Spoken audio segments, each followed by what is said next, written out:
You start your games at 8:30, so we can just shit talk for 30 minutes and then start at 9. Yeah, I think. So you can have our that's what I debates. should do. I think that's why Sean pushed his back. I tried, yeah, because I want to go to sleep early. That's why I decided. Everyone loves talking crap. All right. Oh wait, we gotta get up early. Don't forget that. For the Lumbago thing, sure. All right. Who wants to do the recap? I'll do it. Take it away, Rupon. No fucking clue what happened. Good. Yeah, that's accurate. That reads. Yeah. I wasn't here and there was no VOD, remember?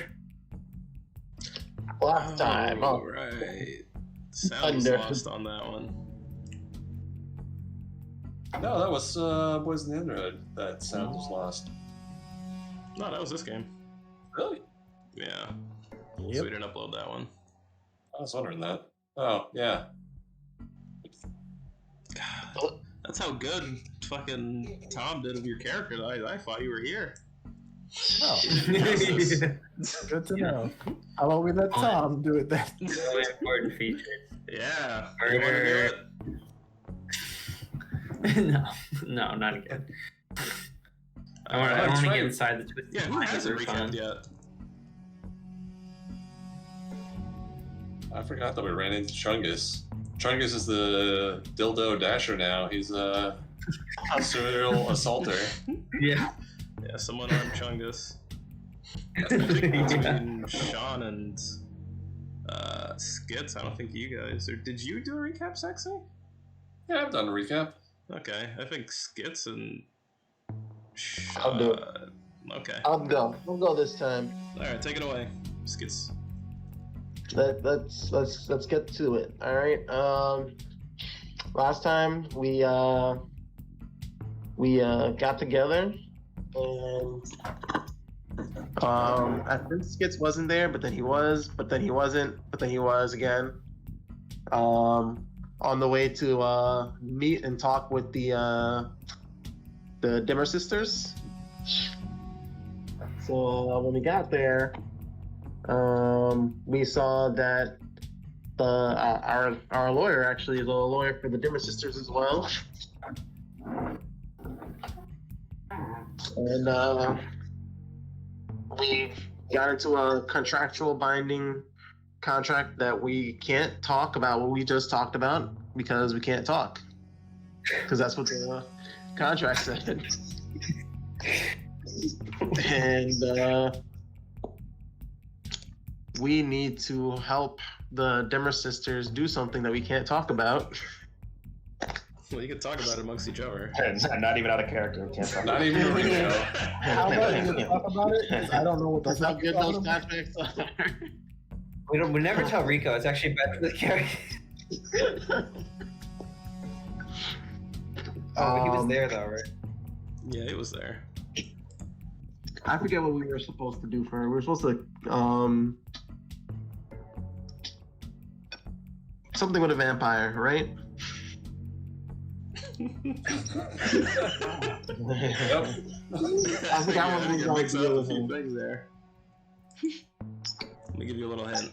Oh, yeah. That's right. She wanted us to hunt down and bring back Minkle Smallminkle, and also bring back her other Kenku friends. One Kenku she likes, and one Kenku she doesn't. Wasn't the secret thing. That was just the regular jobs. Yeah. So off to the streets the crew went. Skits took on the mission of bringing back the good Kenku, who actually was a bad Kenku, who's getting exactly what he deserves. And Rupon and that messy one, the dirty one, went to go find Binkle.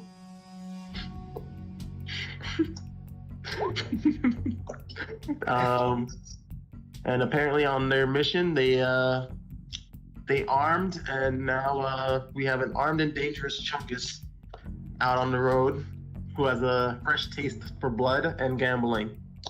His life seems to be getting more and more messed up as he encounters us. Chungus is our rickety cricket. But the crew at least got a hint onto where they can find Binkle Smallminkle, I think. Skits brought the body of the Kenku to the Dimmer Sisters with the help of the also great the 7-0 closet, who has yet to fail us. He's a prize fighter, all right. And what else was there? And the Kenku is still burning. Yes. He is in the house burning. Skits' Drake is now saddened that he had a taste of heaven and had it taken away. Okay. There's a Drake in the game now? There's a Drake in the game now? Yep. Remember my baby Drake? You're Oh, just tortured. That Drake is no longer friendly to you, man. He had a taste of heaven. He had a taste of heaven. A perfect of what was it that Rick did? What was this perfect perfect level? It was a perfect world. There's a few things that you left out, but yeah, you know, a lot did happen last session. Yeah, and Ham, Bells, and I think the other Ruxpin are out to meet with the guy who's about to get kidnapped to try and offer him protection.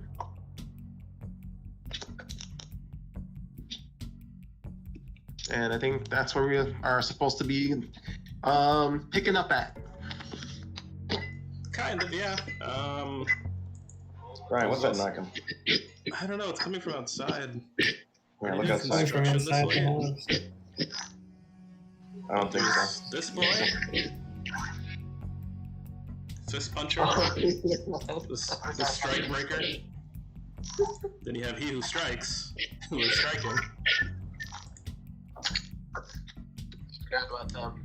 and then you have the leader of the weeds and the leader of the furs, Oh, and and they're it is fighting over also that contract. and it is also canon that all of these pictures were drawn by our resident artist and infiltrator, Lefty. Oh yeah, he does all the sketches. He caught all of them in those poses and he sketched it. People traded a new drawing class. Yeah. You know, it was a lot in that that happened. So you know what, Skits, clear one stress. the fuck is that? Hey, George, is that you? Probably, right? You already would know what he's doing. George is making some kind of like noise. He's being, his brain is getting sucked out by where Skits. That's what's happening right now. Well, you geez. see what happened is the matriarch got imitates so art. upset at him, she decided to put the thought devourer on him instead of. That's all what's gonna happen. All right. I like how Sean heard you making a joke about your campaign. He's like, no, we have to talk about my campaign. Yeah, so the Dimmer Sisters, they want Binkle Smallminkle. Fist Puncher and his goons, the Knuckle Cries, they're gonna beat up some strikers at this factory that creates Frost Steel, which is a specific steel that the Frost Scales use. And whoever was trying to find Binkle, you guys uncovered that he's actually going to visit these strike breakers, and he's taking a lot of money with him as well.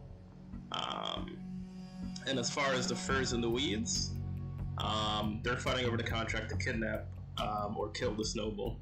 and you guys aren't exactly sure who this noble might be.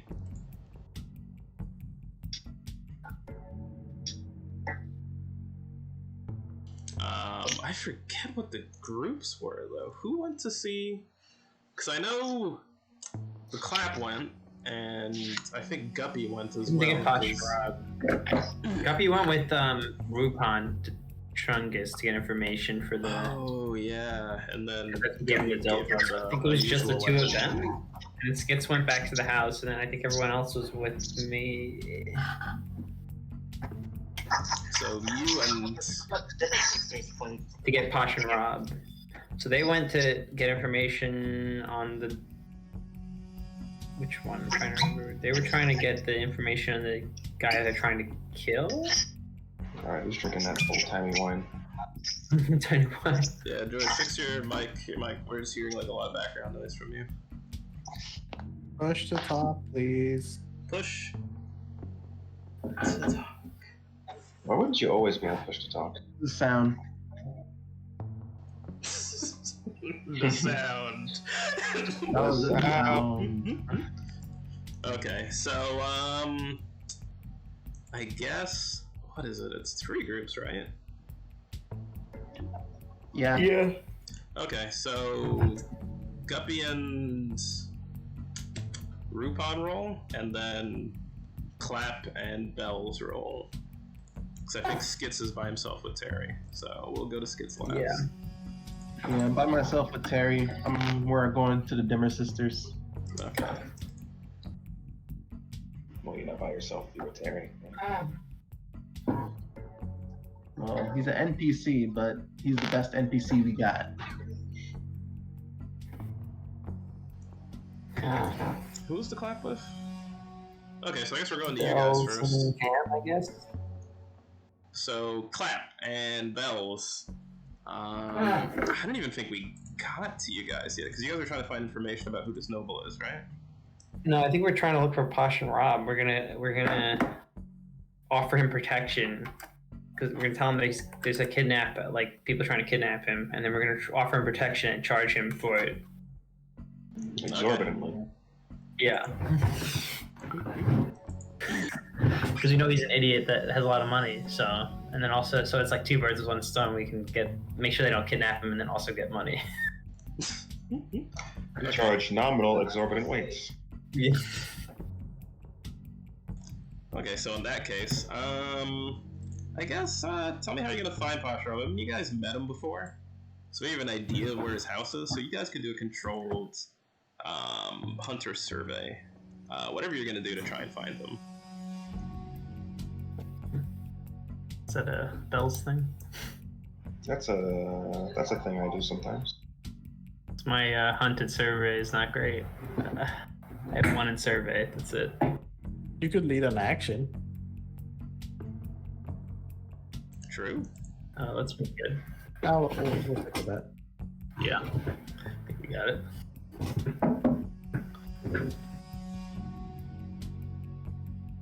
All right, it's a good hunt roll. So where are you guys going? What's the where do you think Posh and Rob is? Oh, well, I remember long ago he told us that he lived on 211 Maple Street, so we're heading over there. He was drunk, so he was monologuing a lot. Is Rupon with them? No, you were with Guppy. You were with getting the information from Chungus. Go. Yeah. All right, so you guys go to 211 Maple Street, and it's pretty deep. I'd say like behind like the Frostgills HQ. This is where a lot of just like straight up wealthy people live.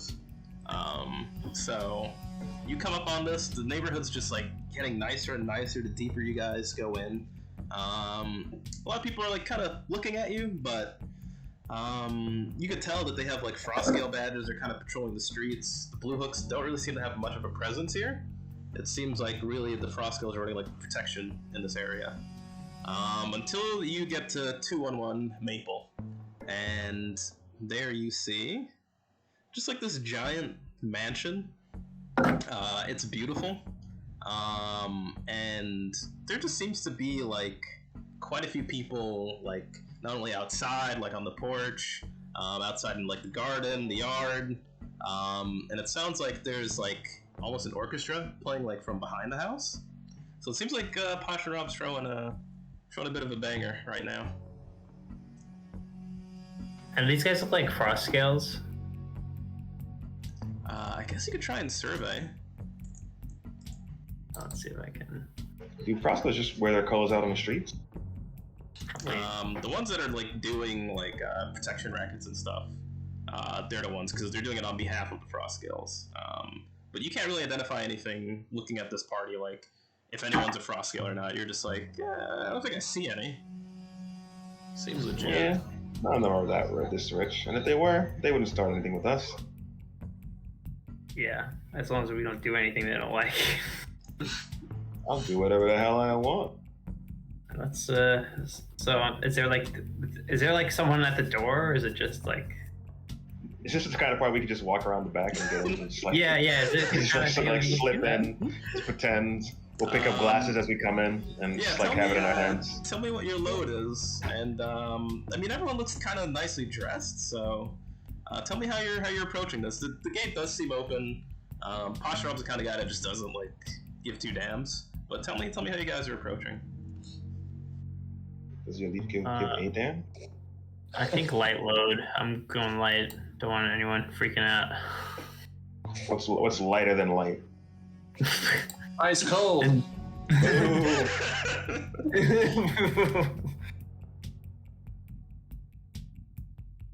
Oh, you know what? You know what we're gonna do beforehand?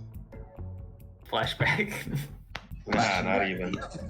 Before we even like enter their opulent place of residence. This is sort of still like the past, right? This is like there's no washing machines. There's no like washing machines and stuff like that around here, right? Actually there was, because remember that trap you set up for the Rowdy Rough Ruxpins? That involved a washing machine. Yeah, washing You machine. involve soapy No, water. that's just Soapy water. That was like a bucket Yeah. or like a thing. Oh, It wasn't okay, like a washing okay. machine. Yeah, Wash there's it. gotta be clotheslines up, right? Time out. What Yeah. are Rowdy Rough Ruxpins? Wait, were you not there? You were there for Yeah. that. You were there, I think. You were Yeah. there. You had to have been. Yeah. Hold on. Let me show You you a haven't seen the picture. thing. Yeah, this will jog your memory. Oh yeah, okay, never mind. Did we see their next form? Oh, Is that yet to happen? You Yeah, guys that's haven't right, yet, yeah. but it's Okay, in never there. we know about it, Uh-oh. but no, we haven't seen it. So he does remember. I just never heard Brian say the word or the phrase out loud. But you know, so we're looking through the neighborhood, looking in backyards, peeking over here, peeking over there. You know, a couple of maids, they had to have like left some of the laundry out to dry, right? Oh, So yeah. we're gonna look for some nice clothes. You know, scoop it up. Okay, definitely. I guess you see quite a few like clothes laid out. I mean, it's a nice neighborhood. Like people like you don't like really show up in there too much. We need people like you. Yeah, right. You know, curveballs. Whoa. Got pretty political all of a sudden. Huh? Yeah. But yeah, no, like the dregs of society, the poor. It's a furball. Furballs. Yeah, furballs. Plebs. You know, furballs just as well in school as elves. But you do notice there's a lot of pigmen. Definitely a lot of pigmen. I didn't realize Kind they of were. overrepresented, one might say. Overrepresented. Yeah, I didn't realize they were. extremely affluent. All right, so roll a pigment. Roll a prowl then. Let's see you guys sneak away and abscond with some goodies. And I'd say well, what's your load, Sean? Because I know he's light. What's yours? What's lighter than light? It's cold. Don't do it. It's light. He's got to let it. I'm going in there with nothing, man. Oh my god. Look, if I got a piece strapped to my waistband, it's gonna come show. It's in a show, you know, because I wear my pants tight and high. All right, roll a controlled prowl then. Whoever's trying to sneak and grab some clothes. You're a prowler, right? Clap. I have 1 point in. I got 1 point too. Okay. Should we do a group action? What's the? I don't know if that's any. Just put a little oomph in it when you roll this, What, right? push myself? Is that what you Push mean? yourself, boy. Alright, fine. I'll push myself.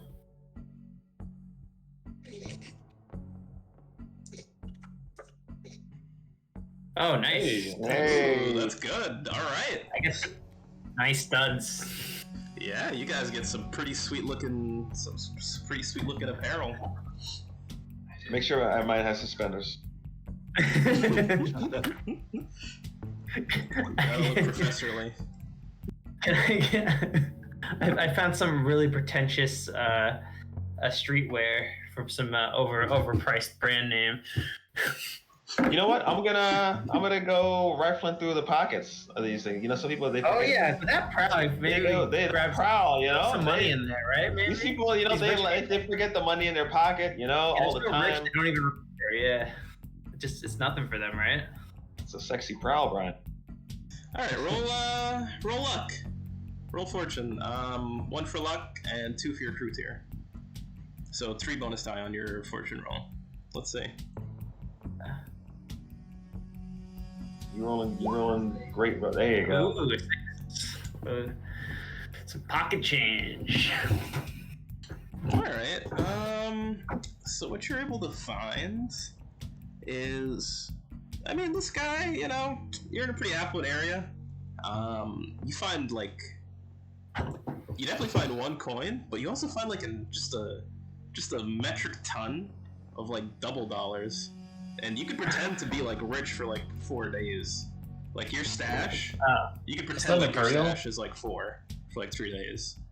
So if you Oh, want nice. So I could- like a bouncer or something, you could totally do it with the amount of money you have in here.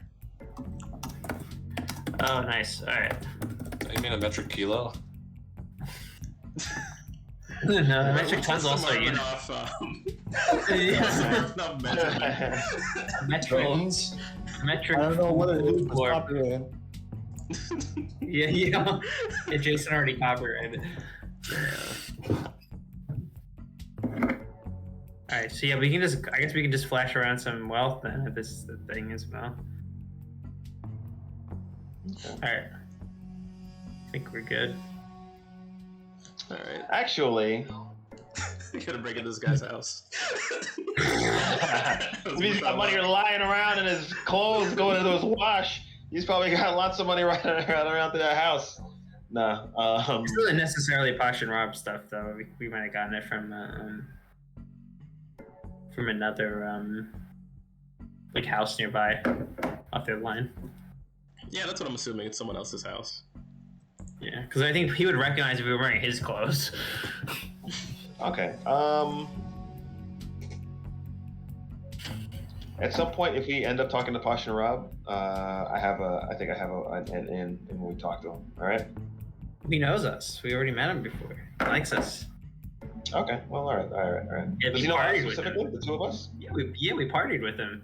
Okay. That flashback. Remember though that he was drugged the whole time. Yeah, but he You guys remembers drugged like him. he doesn't remember. I think he doesn't remember the actual partying, but he remembers. Remember afterwards we told him it was like a wild party and shit, and he's like, "Oh yeah." He might have yeah, he was unconscious. You guys weakened that bird. Yeah. For the whole But he thing. was conscious before we got in and after we got in, and then we lied to him and said it was a rip roaring time, and he just believed. Yeah, we rolled 666 or some shit. Yeah.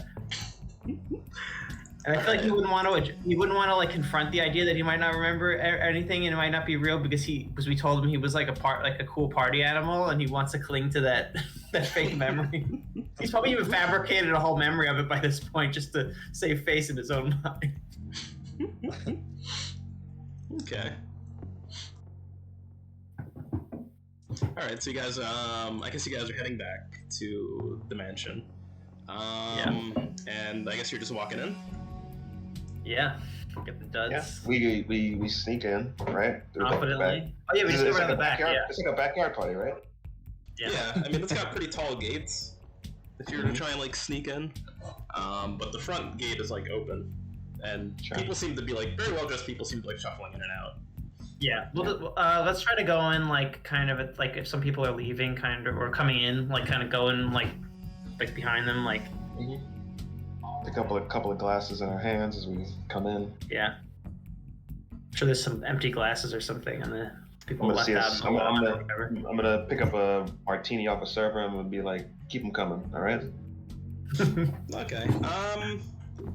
Just do me this favor, one of you. Roll sway with extreme effect, controlled. Okay. I You got owe it us this a- way. You owe You us a guys are favor. just swaying in, trying to pull it off like you're looking like a bunch of rich bros. We got that swagger. All right, there you go. Swag. You guys got that swag. Yeah. All right, you get Yeah. in. Bunch of cool dudes. Yeah, I know. You know, I've been to a lot of these highfalutin parties in the past. You know, And big social shaker back in the day. you guys Try get that. in, Since, yeah. and you guys see there's a few familiar faces here. You notice Count Malpractice. He seems to be hanging Did we out see here. him? I don't think we saw. In fact, no. I think I saw him. Right. I think I did. Yeah, Clap Maybe we saw did. him, but Yeah, you Clap didn't. saw him. You didn't see him. Okay. Yeah. He's just like hanging around, schmoozing, walking around. Why not? This is hollowed ground, so Is he eyeing up Count Malpractice? yeah, he's looking around. He's got his drink in his hand, just kind of like across the party, looking at Count Malpractice, and he just shakes his head, pulls up another Make his drink, move. knocks it back. Blade And- Cochran. Yeah. And you also see a few of the you see some of the police officers as well, some of the blue hooks. But I guess you never seen them before, so actually you wouldn't know who they are, so never mind. Forget I said that. Okay. Oh, there's pretend like there's no cops around now. Yeah. Yeah, there's no I cops. guess we know where all the cops were. They were all at the party. Okay. And Oh, did we see Posh and Rob? yeah, you guys are like walking around the party, kind of just like schmoozing. Well, maybe not schmoozing. Whatever you guys are doing to like make your way around. Schmoozing and boozing. Yeah. Might be saying hi to random people, you know, that seem like they just assume that they know us. They're like, I must know that guy. And you see Posh and Rob, he's like sitting almost front and center by the orchestra. And, you know, he's got a very attractive lady on one side and a very handsome man on the other. And he's just like spinning just the most epic yarn right now. I pick up another drink. Yeah. Yeah, I'll pull a drink off from one of the trays as I walk past, and They got any yappies? Huh? They got any yappies? They're called Oh, yeah. hors d'oeuvres. Yeah. Shut up. Oh, well, excuse Wait. me. Who the hell are you to talk to me like that, you pet? Don't even look at me. I'm gonna snatch the drink off that tray. And some of those little mini hot dogs they got on them. And you keep these coming, all right? And I don't want any lip with it. I feel like Bell's is the kind of guy to special request some really plebby snack. He's like, fruit roll-ups on the double. And he's just like, very good, sir. Fur. He's just gonna walk off. I'm gonna, hey, Clap, remind me to tell Posture up to fire that asshole. Oh yeah. That seems real uppity, huh? Hey, yeah. So you guys gonna approach Posh and Rob? Yeah. Can we just? I want to enjoy this party for like an hour or two. He's trying to. Buzz is reevaluating for. Yeah. I Any- can show clothes all the time and just break into parties. This might be my thing. He's like, where are the drugs at? Alright, if you're coming here to network, Bells, roll a consort. Let's see. Let's see your I got no networking skills. I got no consortiums. You got to consort with some people, so let's see. Yeah.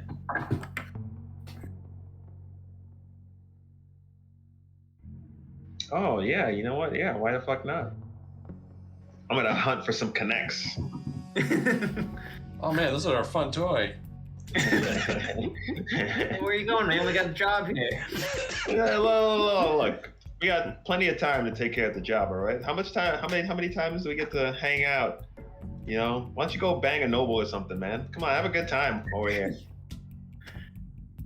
So listen, we gotta be focused here. You get distracted easily. There's a lot of distractions here. There's probably some like woman walking by with like a real fat ass that I'm like staring at. Hold on, I found one, and I'm gonna leave. I'm gonna leave the clap. I'm out of here. You found a distraction. Lol. I use Rook's Gambit, so I can use another skill to Oh, okay. Oh, you're not a. I'm a hunter, not a network. yeah. Alright, Wait, is that the same thing? Actually, is that actually just straight It's up? just that same move. It's just that same move. Yeah.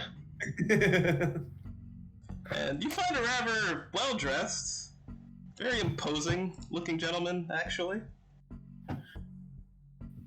Seems very no-nonsense. And you guys start, like, hitting it off, and he starts, like, divulging some, like, personal stuff about him, and he's like, and could you believe it? I'm made of clay. Like, they called me Clay Man. And they thought I was a hull. They almost kicked me out of there because hulls aren't allowed, but, well, I'll talk to the mayor. Change that. And you know, I'm actually behind the entire movement to have hulls recognized as citizens, despite not being one myself. And you know, for a man made of clay, I feel I've made a lot of strides in Palladium. Tell me about yourself, Mr. I never got your name. I've just been divulging everything. It's just been such a pleasure to talk to you. Yes. Well, you can call me Belarus or Yellarus. Tellerus. Oh, okay. Belarus, Torelius, Aurelius. Belarus or Yellarus. Soriellarus.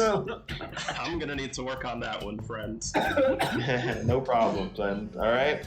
I'm glad we can talk to each other so openly like this. You know, it's very rarely I meet somebody who believes, you know, creatures with souls, they deserve to, you know, have rights, right? Precisely. Kindred spirits, you and I. Of course. Surprise, Bell's not doing. One of my best friends is a whole. One of my best friends actually is a hull. You wouldn't believe it. I'd love to meet this individual. Actually, I would say probably two of them, actually. I have two whole friends. Wow. Oh, Terry. Like Terry's a hull, right? You're calling his best friend now to give brownie points in the sky. A very open individual, I'll tell you, and he's gonna lean in. Probably has a bit to do with your background. You know, I don't see furbolgs as... I don't believe all the rumors that spread around you. And honestly, we could use more furbolg entrepreneurs. You are an entrepreneur, I would imagine, a self-made man. Pulled my own self by my own bootstraps, and I'm gonna flick my suspenders as I say that. You know, I'll be honest. These people, most of them, silver spoon in the mouth. But, que sera, sera, you got a network, right? Yeah, these people probably never lifted a finger for their own sweat and never sweat off their brow. Worked as hard as they could, a day in their life. Precisely, that's what happened to me. That's why I'm made of clay. My hands became so callous that, well, they just fell right off. Well, I hope to work as hard as you one day. That's quite a feat. Maybe you could tell me about it, you know, over dinner sometime. You know what? Perhaps we should. Let me give you my address, Mr. Soriellarus. You can meet my wife. She's just the most lovely woman. He's just like, bring your whole friends along. Yeah, Some yeah, bring your ridiculous- whole friends as well. You know what? Some Actually, ridiculous I noticed an incredible restaurant. It's a bit near Frostgale's HQ, but well, just where regular people close. I'm sure you have plenty of that. Just act like you know what I mean, your background. I'm trying not to tell you how to act around, you know, where we came from. Of course. I'm kind of gritting my teeth every time he says my background, my people. Like, a lot of Get Out vibes here. yeah, you know, I'm sure. And you know what? I'm sure if, you know, Clay people had existed for a long enough time, they would probably have just as bad a record as us.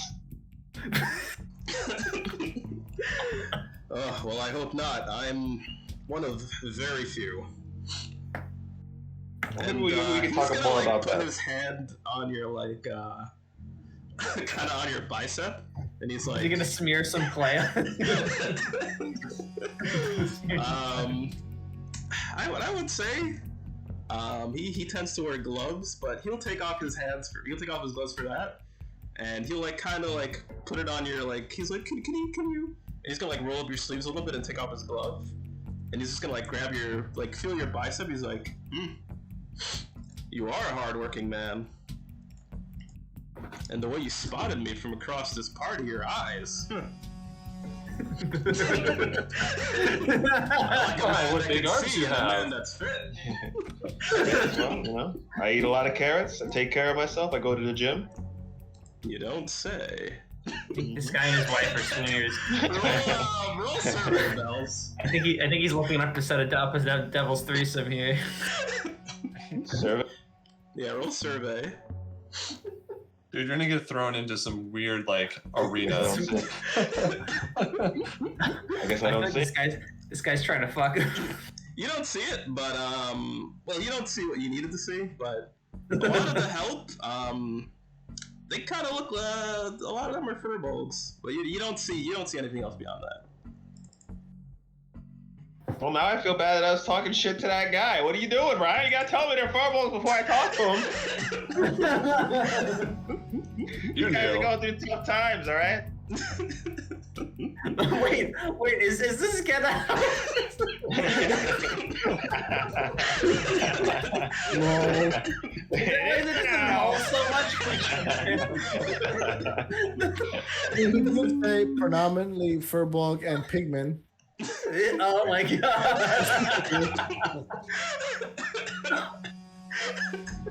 Yeah, roll. Alright, Let's I feel like the clap, if there was some roll weird. survey. Roll survey. Yeah, I feel like if there was some weird like soul shit going on, the clap would be. Is this controlled? I guess. Yeah, it's controlled. You guys aren't in like. Well, you're not in any danger. I'll tell you that much. I feel like the clap would detect if there was some. Yeah, This is the clap's like wheelhouse here with this shit. you're getting a lot of vibes, and you're seeing like a lot of the pigmen. They're like enjoying their hors d'oeuvres, and they're kind of like eating, drinking, and they're throwing glances towards Mel. Are they a conversation? And you're like, oh. Are they Mr. acting in a Clayman, very elven really? manner? What's that? Are they acting in a very elven manner? I guess so. What do you mean, elven? I'm just Racist like a much, Get Out Tom? reference. I'm Very sorry, high and mighty. I'm implying that their bodies Got 'em. got stolen. Wow, he's like, white people are, you know, the highfalutin elves, but black people are the furball. I'm the one who created this analogy. I never said any of that. You guys I are only into adopted this. it. Yeah, I'm really adopted the analogy. You Alright, guys are I'm molded getting by it. yeah, I'm getting some weird vibes. I'm just gonna go talk to Posh and Rob. I don't want to be here any longer than I have to be. Yeah, let's abandon Bells. Well, actually, yeah. I'll go up to Bells and like, he's talking to the guy, like, Mr. B. Oh, is this one of your friends? Doesn't look much like a hole. Oh, yes, well, they wouldn't allow these holes into the party, of course. Some of these people, you know, they're not as open-minded as you and I.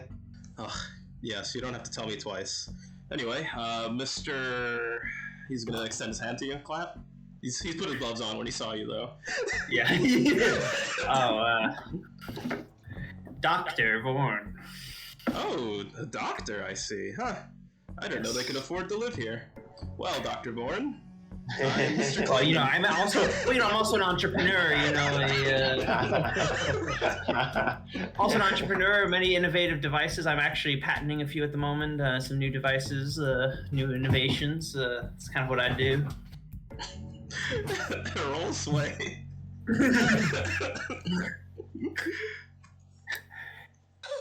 You may have heard of the Safe Cracker Deluxe. Oh, I believe I have. It was part of that whole, I believe some frost scales job. Very impressive. Huh. Didn't realize I was talking to an innovative genius. You should put the doctoring behind you and become an engineer, friend. Well, you know, I have my hand in many pots, as they say, many jars, many cookies. You know, I gave him that idea for the Safecracker Deluxe. I was talking to him at the time, and I told him, "Hey, you should make a Safecracker Deluxe," and he was like, "Yeah, whatever." And then I told him, "Look, man, you gotta work hard for what you want. Build that Safecracker," and he did it, thanks to me. You guys make quite the pair. Oh, I'm Yes, sorry. you know. How do you know, Mr. Surrealis? Well, you see, yeah. I own a couple of crematoriums here and there. We're business associates, you know. You probably get a lot of work from the wardens then. I got a lot of work from this guy. You know, he can't spell malpractice without the clap. Wait, the clap. That's an It's just an a joke. inside joke. It's a little nickname I have for him. His actual name is. Well, I you love know what? Why don't clapping. you introduce yourself? I just did. Do it again for my benefit. you were standing right there when I did. How much alcohol is in these things? And I'm just gonna toss a drink on the floor. I think I'm way past my limit. I think we should say hi to Pasha Rob, you know, since we just arrived. Ah, yes, the benefactor of this whole shindig. Yes, we go way back, you know, in the high society social scene. Oh, you're friends with this one. Oh. Well, I'm glad I held my tongue. Yes, Enjoy you know, the just party. between you and me, we've had some wild nights. Pasha and Rob, isn't that right, Bells? Mr. Well, B. you know, I try to disassociate myself as much as I can from Pasha. You know, he's okay from time to time. Not, you know, not as cool as my guy over here. I'm gonna put my hand on Clayface's back. You gotta put your hand on, get a little clay smeared. And he's going to nod. Ah, very kind, too. Well, I'm not one to speak ill of others, but please enjoy yourself. And if this is your kind of, well, entertainment, then have at it. I'm honest, just here to see some old friends. And new ones. He's gonna look at you two. I'm gonna put my glass up like a toast kind of like position, like, you know, when you. Like, well, I can't wait to meet your wife and Clay children. No, we built them ourselves. I made them out of clay. To equality, and he's gonna raise his glass. Yes, equality. To equality! And I want to get that server that I talk shit to and put my hand around him and apologize for. I'm sorry. I was looking at you. My eyes were blurry. I couldn't tell you were, you know, horrible. I shouldn't have talked to you like that. I'm so deeply sorry. You're an apologist. Awkwardly grab this guy. He's trying to do his job. Roll a consort. I'm not good at this. Just roll it.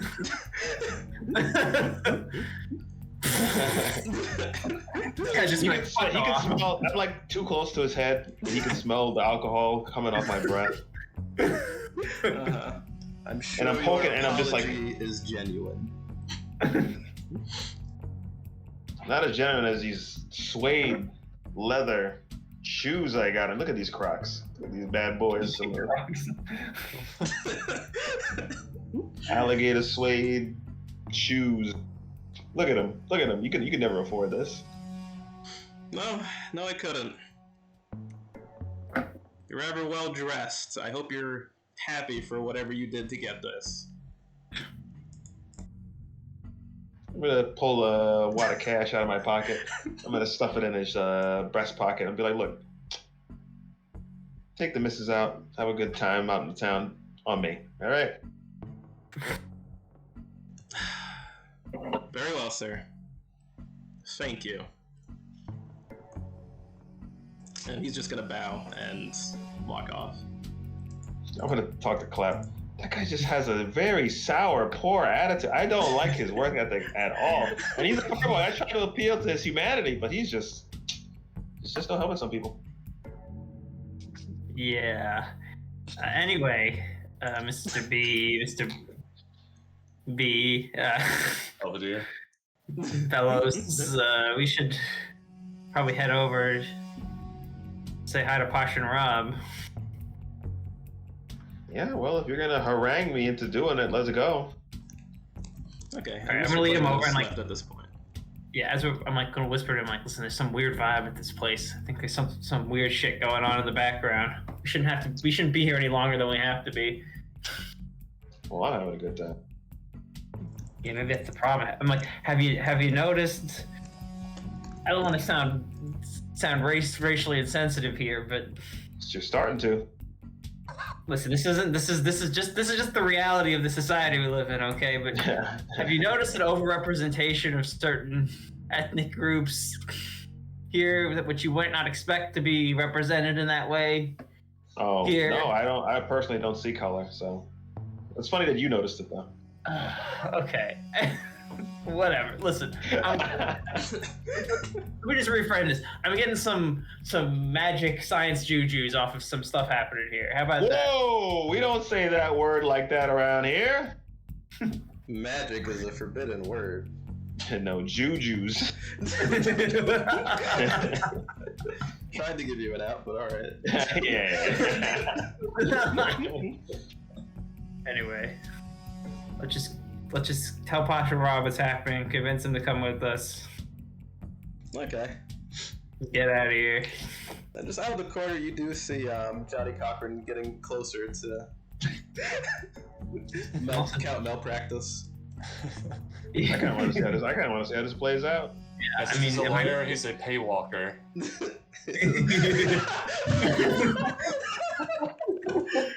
That's excellent.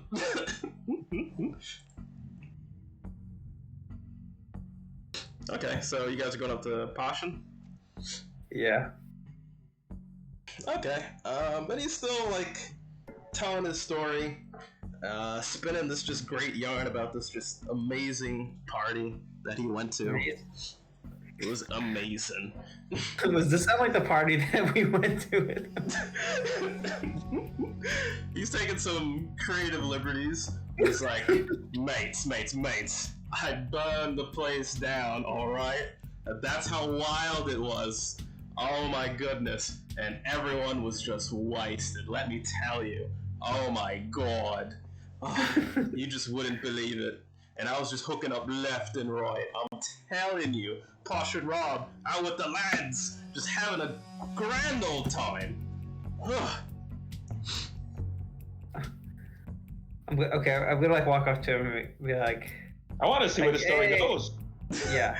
No, I'm actually curious. I'll listen in a bit before we kind of make our presence known. See how much of this is. Let's see how much Brian has in It's been like a year or two, right? Since then, so he's probably spent like years like completely lying about it. And then yeah, it was a bunch of witch sisters. Great time. But eventually, they kicked me and the lads out. Can you believe it?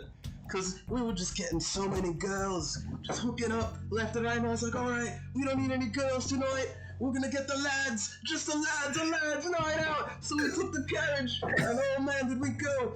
We made a run of Old Town, man. I mean, they let them change back. Whoa. Yeah, You were Jamaican. Little allergy action. Slipped up. I knew he would slip up. And then we just went across the bridge, and I was like, lads, I got a boat. We're gonna have so much fun on the boat, alright? And then we just bought a bunch of drinks, a bunch of drugs. Oh my god. Have you ever had, what's it called? Smackapella. Oh. Yes. There's tons and tons of Smackapella. Oh, we were like a barbershop quintet. Us and the lads. Oh, I miss those blokes. Good blokes. Solid blokes. I wonder All right, what they're up to now. as he says that, I'm gonna walk up and be like, "Hey, M9." What is this disease-ridden body in front of me? Are you an apparition? Oh no, it's the clap. The clap? Roll, I guess it would be consort. You're consorting with an old friend. Roll consort. It's Roll bad. roll reminder. So you were trying to remind them of you. All right. I want to see you guys put points in consort, alright? I'm gonna push myself because my consort's so bad. Oh. Hey, he's a solid blow. No way! Dude, what happened to your face? Oh my god, this is the one, man. Let me tell you. I'm gonna be like kind of whispering stuff in my face. So after we got on the boat, I was just getting to our part, mate, and it was just the lads, and I got so close to this lad, let me tell you. I poured my heart I mean, out you to talking him. about that Right wild on the night bow at of the the Dimmer boat. Sisters party? Is that what you're talking about? Oh yeah, which sisters? Dimmer sisters, you know, he snapped his fingers. That makes sense, yeah. Yeah, I think it was those crazy Dimmer sisters. Oh man, that was a crazy night. This guy, I'm gonna put my arm around him like this guy was crazy. Yeah, and we knocked boots all over that boat. Don't you remember? Oh, that was. I remember? Wow, what a night! You know, I've never been able to live up to that since. You know, every other party just feels so dull compared to that night. Well, let me tell you, every night with Push and Rob is a night full of passion with Rob. That's why they call him Throbbing Rob. Oh, legend. I'm going to take that moniker. You seem familiar too. Little tall bloke. Hold on. You make a roll Like with the help. R2. Awesome. Yeah, I think you were the one with the, what was it called? Broke in, got a bunch of kittens. I think it was kittens, yeah. And that's why I picked up all the chicks. And then the gents. Push and Rob doesn't discriminate. Yes, well, remember that bet that we made that night? That bad. Yeah, you said if we ever meet again, then you would pay me coin because you know you were like, no way I'll ever see you again, you old bloken lad. You're too bloken drunken laddie to come out. And then I was like, look, I promise I'll see you. I'll go to your place. We'll hang out. And you were like, yeah, all right. I bet you won't do it. And I was like, bet. How much? 2 coin? You said. Roll a consort here. Whoa. Consort, that's way. Yeah, I think he was roll consort. Oh no. Because he Look, doesn't man, really remember the story, but he kind of does want to keep appearances, so it is. I'll say it's controlled. I'm hunting for that. You want a devil's bargain in there? Because I'll throw you one. I want to hear it. I'm hunting for this money. All right. So do you want to take the bargain? Let's throw that in there too. Let's see what is the bargain. If you take this, you have to further the movement for the Furblogs.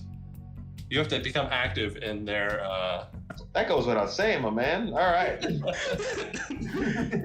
Alright, so you and Clayman, you're gonna have to do, either on your downtime, or in a mission, I could add like a long-term clock for you Activism. to furball activism, and let's make it a 4-point clock.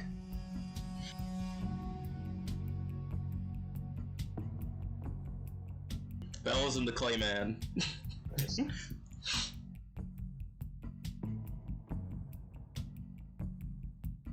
And tell me how if it's like the doctor skill, tell me how you're using your hunting skill to hunt for this money, Bells.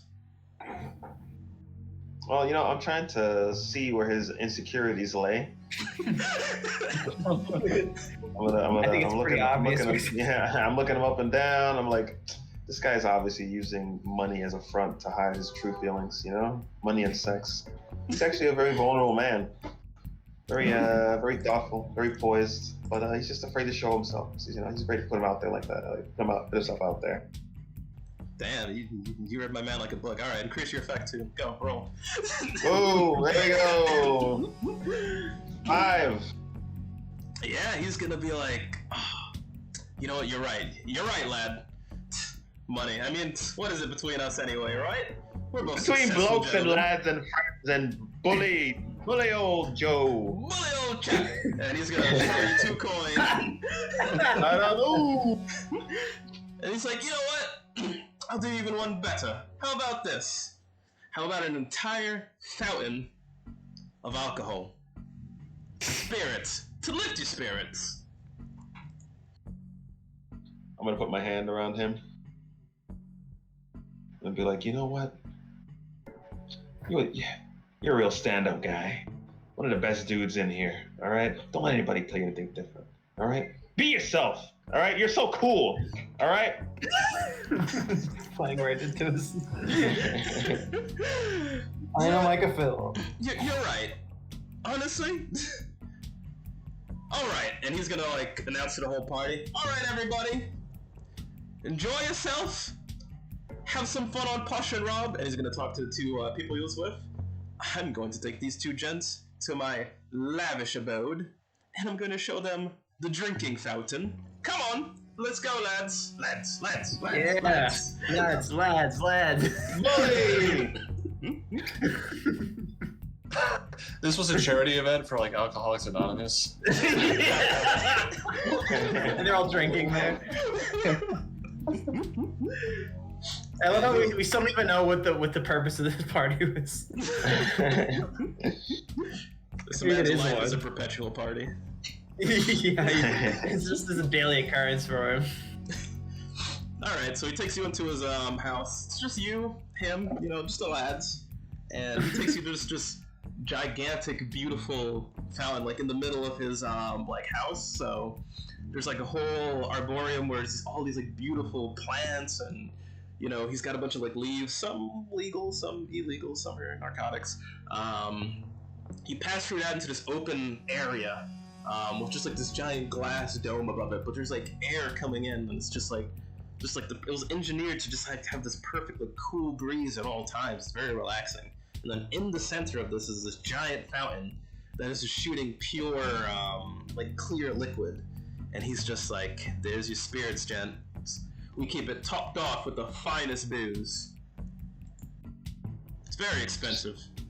You see a tear drop down Bells' eye. It's very impressive.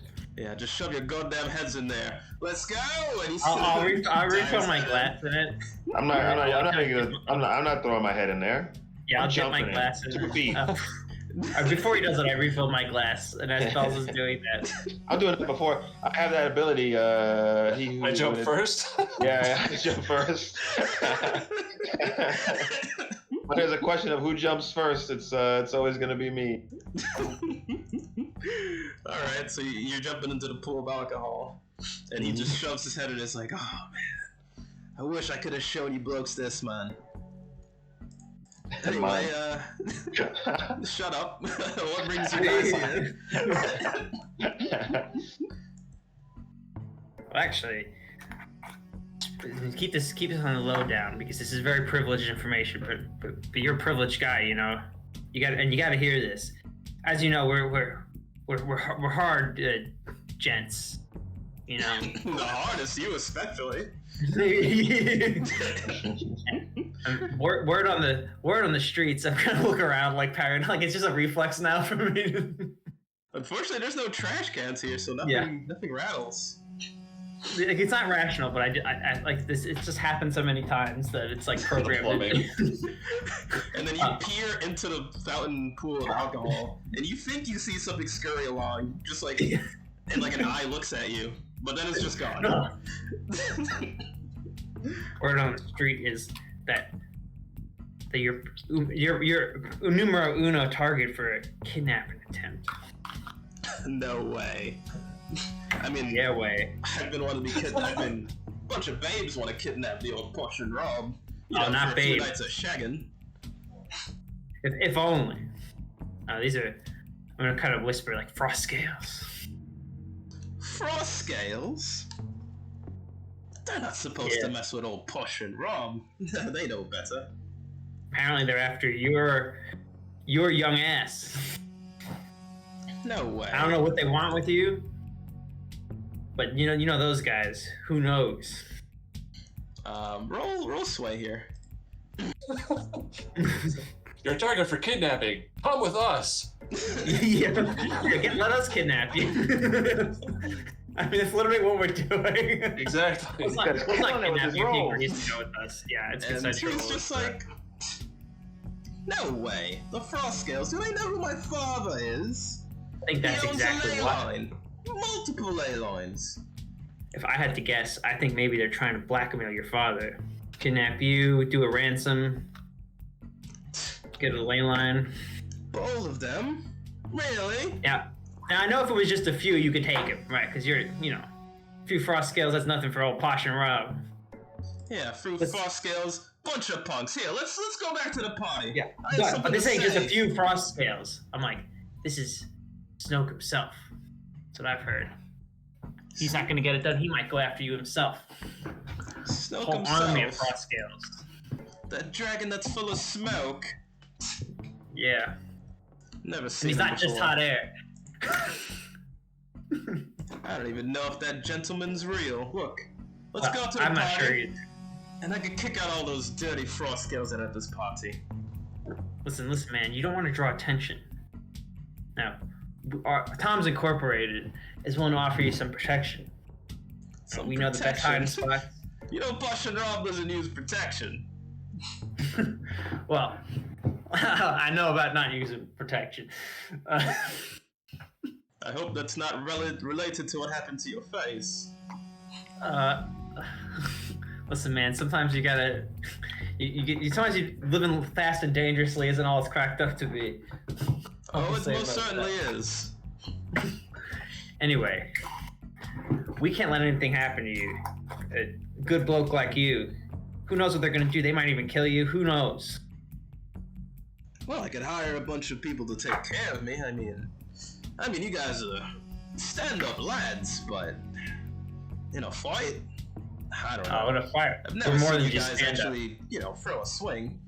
What are you Looking talking soft, about? Honestly, Don't you remember at the Dimmer Sisters party? he's gonna be like, there wasn't yeah. It's like pretending that he knows what you're talking about. That fight, yeah. Yeah, Yeah, remember? you've got a mean hook. Down that scuffle. Oh yeah. We Can't showed believe them I all forgot what. I'm just exploiting this blank in his memory to just. Alright, so Frost Scales are after me. Want to put me for ransom. Well, how about I just pay them off? Got plenty of money. Who knows what they're after? Maybe there's not enough money in the world for what they're after. Maybe they're after those ley lines. My father would never give up his ley lines. Oh, they don't know that, do they? And who knows what they're gonna do to you? Those guys are serious. If they threaten something, they're gonna follow through with it. Okay. So, Might cut off a hand or something. You don't want to be missing one of your hands. You use those for sex never acts. mind. Yeah, for that. Of course. Lol. So is it canon that he's a virgin? Is this still Posh and Rob? Says Posh and Rob. Yeah. All right, so what do you propose I do? Just stay locked in my crib? Well, listen, we could take you to our base of operations. Maybe get a disguise for you. You know, lay low for a while. Oh, brilliant idea! Shack up with the Demis sisters. Those ladies, they hate the Frost Scales. That's a good point. And we could offer you high quality security at all hours of the day. Make sure that nothing ever happens to you. All right. So, Demis sisters, right? Yeah. Okay, well, I can't just leave my guest cell. All right. We'll see. See what? Yeah. We'll wait around until the party's over, and then when everything dies down, we'll take you back to the Dimmer sisters. You can pack a night bag, you know. And I do have one request. You know, maybe you could give me a bit of a disguise. But Posh and Rob, he needs to party every night. That's just a requirement. Hey, listen, we know some crazy party animals. This guy, I'm gonna think about this guy Terry. He's a real solid fella, and you know, this guy, our guy Leon, really knows how to kick it back. All right, well, I'm not sure if I'm sold on those two gentlemen, but maybe I'll let them speak for themselves. Yeah, we'll get you all settled in. Well, alright, well, how about you lads kick back a few brewskis? And, Now, we will just have to enjoy the discuss later. party. You know, our security fee, of course. Ah, yes, well, just look like you're incognito. Can't have you, messing with the whole vibe that I got going on. I mean, I'm about to close. Posh and Rose about to close. You saw it. Of course, oh, definitely. Oh, and I remember, from that last time. Oh, man. Legendary. I got so laid, right? You got so late. With so many people. It was superhuman, if I had to say. Crazy. I've never seen anyone have that much sex, and that's such a short period of time. You Crazy. kept going the whole night long. Such a legend. Such a legend. Alright. He's a virgin. Yeah, he's definitely a virgin. So, you guys, I guess, are gonna stick around with him, and then you're gonna take it, to your place, or actually straight to the Dimmer Sisters? Scare him straight in the house. He'll never do drugs again. Wait. Yeah, I don't know. Probably our place initially. Okay. Let's cut to Rupon and Guppy then. Since the Posh and Rob situation has been dealt with for now. Depending on how drunk Bells For get. now. Swimming in a pool of alcohol. Yeah. Babysit Bells after this. He's gonna be drunker than Posh and Rob. He's gonna get a trauma that he's alcohol. Alcoholism, yeah. Is he have a new vice of alcohol after this? Alright, so where we left off with Rupon and Guppy, you guys just finished breaking up, well, not breaking up, but coming into that craps game with Chungus. And Chungus owed one of those guys some serious coin. And seems Chungus took him behind an alley, took his unusual weapon, and looks like he was about to use it. And the information that you guys got was about Binkle. Apparently he's going to this factory, where he who strikes is striking, and he's going with like a bunch of money. Seems he wants to get involved in this whole union strike. So, what are you guys gonna do? You're walking through Old Town, in kind of like the industrial district.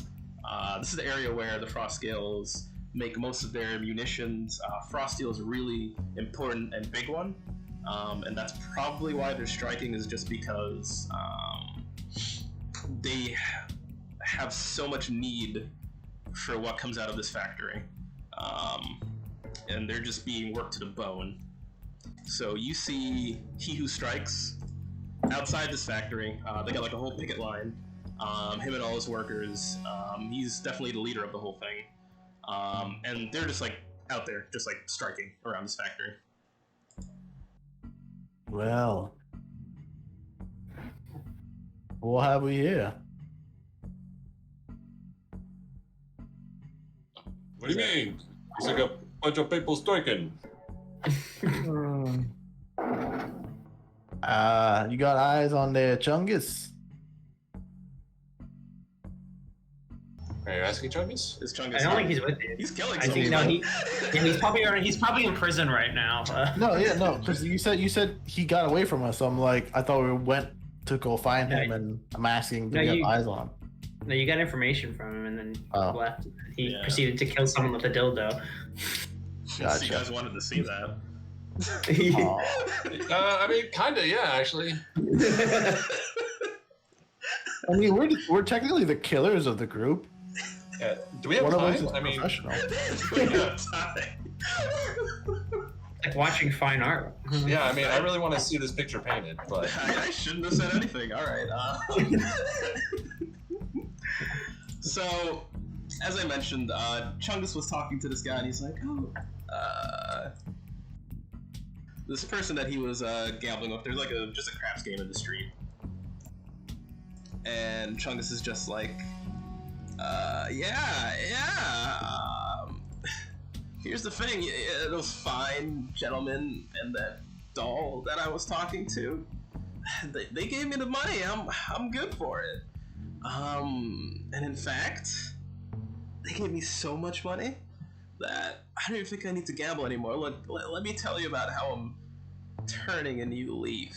And he's like reaching into the back of his pocket where the unusual weapon is stored, and he's just like talking to this guy. He's surprisingly convincing, swaying him to come down this corner, down this alley, and you just see.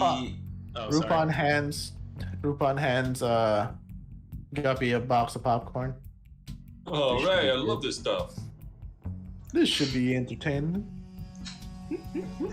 So, Chungus is just like talking to this individual, and he's like, "Oh man, look, oh no, all this money's just falling out of my pocket. I dropped it on the floor. Please come over here and help me pick it up." And he like, kind of like pretends like something falls out of his pocket, but you guys see that it's the unusual weapon, and it just falls to the floor like a meaty flop.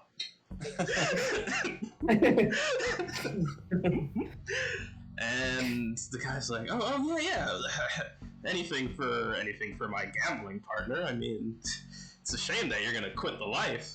He's like, yeah, and you see like,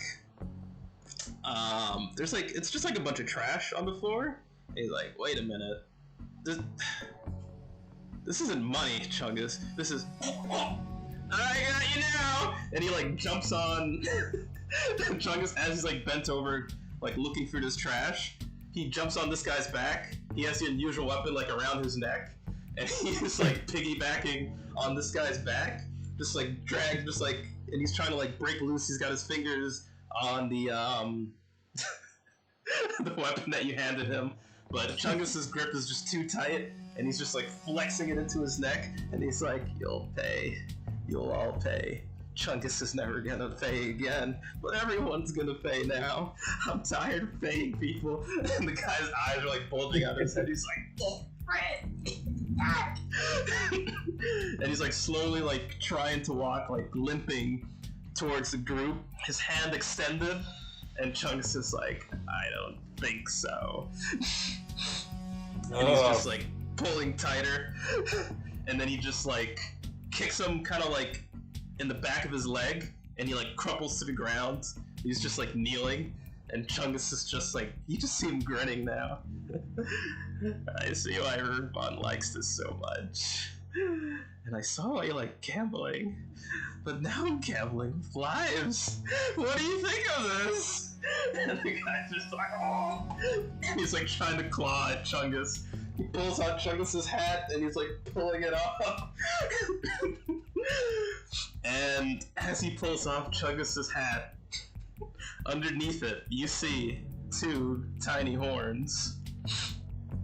And he's like, "This is the last thing you'll ever hear." Wait, You're gonna before see- that, What? I just want to. Guppy will, seeing how far it's gone, he's gonna be remind Chungus like, "Hey, don't forget it vibrates too." Oh wait, are we close enough to top? I thought we were like watching from like the balcony or something. He's gonna Yeah, look he'll up still- and see you guys at the balcony, just glare, and then he sees Rupon it's is you counting. two. You literally see Rupon like counting with his hands up, and every time he hits 5, he closes his fist and keeps going. And he's like, "Oh, how much longer do I have with this one, Rupon?" And he's just like grinning now. Because he thought you were like spies or something. He's like, "It's these guys." So he's like, "Yes, witness me." Oh, I'm witnessing. I'm just counting.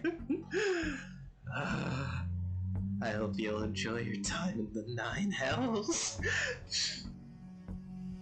And then he flips on the vibrating switch, and the guy starts like gurgling even more. It's like, and he starts like convulsing. Oh, boy. Until eventually he just like falls onto the ground, face in the cement, and he's just like drooling out of his mouth, eyes popping out of his head. As soon as he's dead and Rupon can see it, and we hear the bell, Mm-hmm. Rupon claps and then jumps down. This is what it feels like, Rupon. How did it feel, Chungus? Good. How It good? felt good. Cause this man, he took something from me, Uh-huh. and now I don't have to give it to him anymore. He can't take anything from me anymore. He can't hurt me. I stabbed him Rupon, across he the can't face. hurt me. You what? I slap him across the face. And I hold him up, put his hat on, and I make him listen for the bell to ring. Oh, wardens. No, his Roy. friends. Yes. Now, see, we were counting up there because me and this little guy, we do this professionally, and you had a good time. The first time's always a bit of a tingly-tangly feeling, if you know what I'm saying. Do you know what I'm saying, Chungus? Yeah. And then you hear them like talking towards the distance, like, "Man, you really think he killed Chungus? I don't know. I heard it from over here. Let's go." That's where Okay. those guys went. And you hear like footsteps like coming around the corner. Now, I'm gonna help you out here because you can't have this. The Giuseppe, you still on the balcony? Do you want me to? Yeah, he'll be up there. He'll watch you scroll down. He's still eating popcorn. It's like he puts it in his hand, he puts it to his mouth, and it just falls out. And like this can I- whole time, the dildo is just like on the floor, just vibrating. Yeah. In this whole scene. I point to the dildo, but like, that's your new. That's your calling card. That's your cold touch dagger or Firefox pistol there, Chungus. Keep a hold on it. And I grab the body and throw it to the balcony to get rid of to get him out of the alley. Do you want me to catch it? Yes, please. Okay, What do roll. You know what? Both of you roll prowl, and I'll take the highest roll.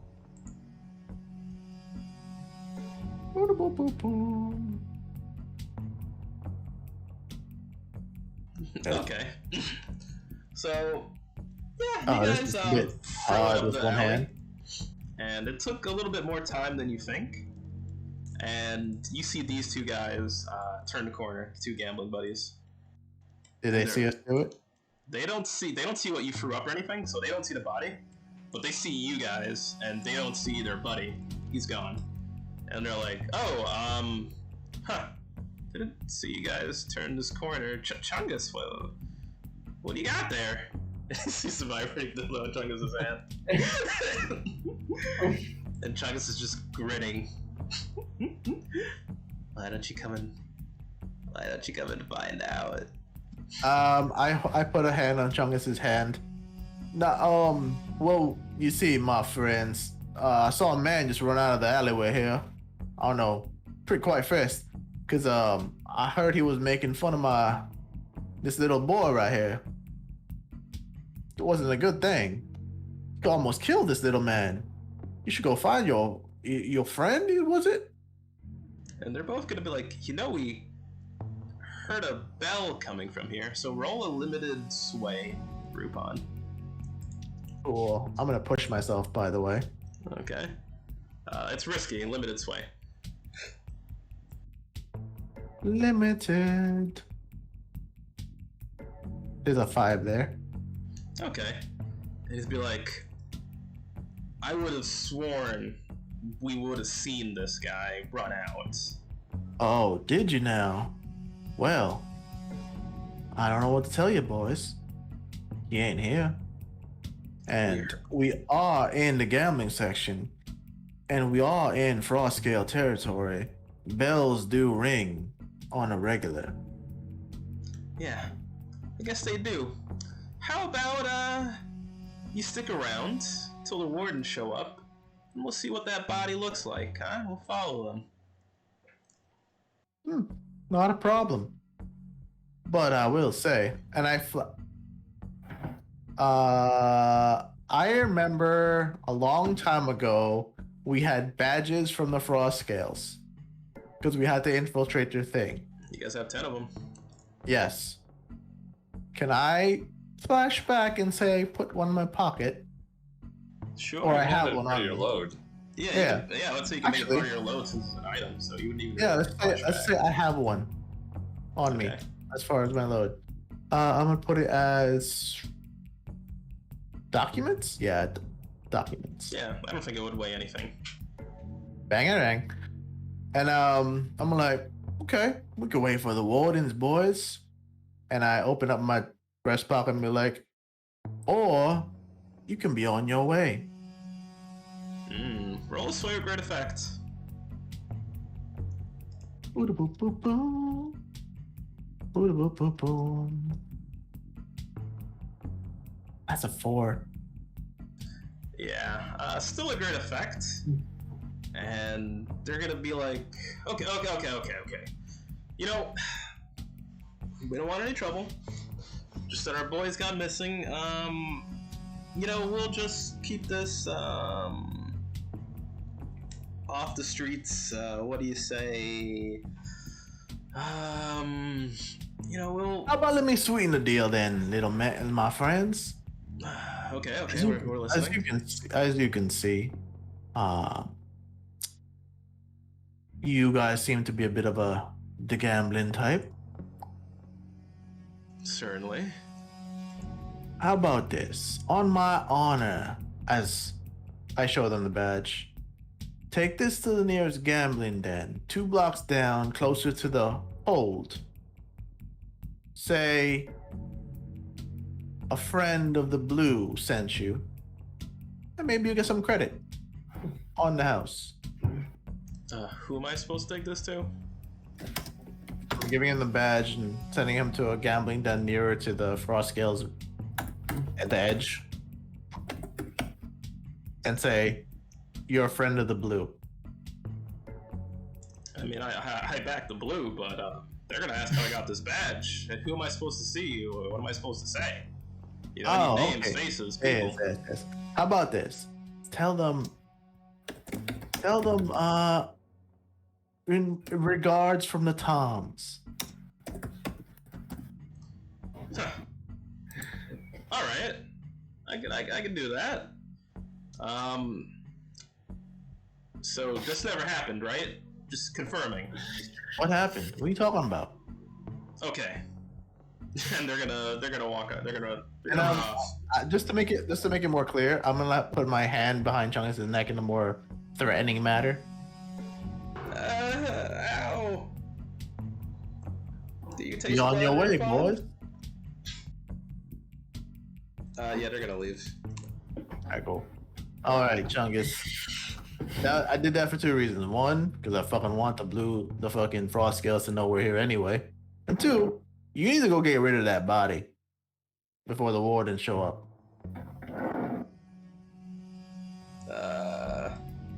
You cannot go killing if you don't get rid of the evidence. That's just 101, friend. Well, I mean, the wardens, they're just gonna burn it. I know, but you were implicated. You gotta go take care of those two now. I mean, they're probably gonna get taken care of because I basically sent them to die.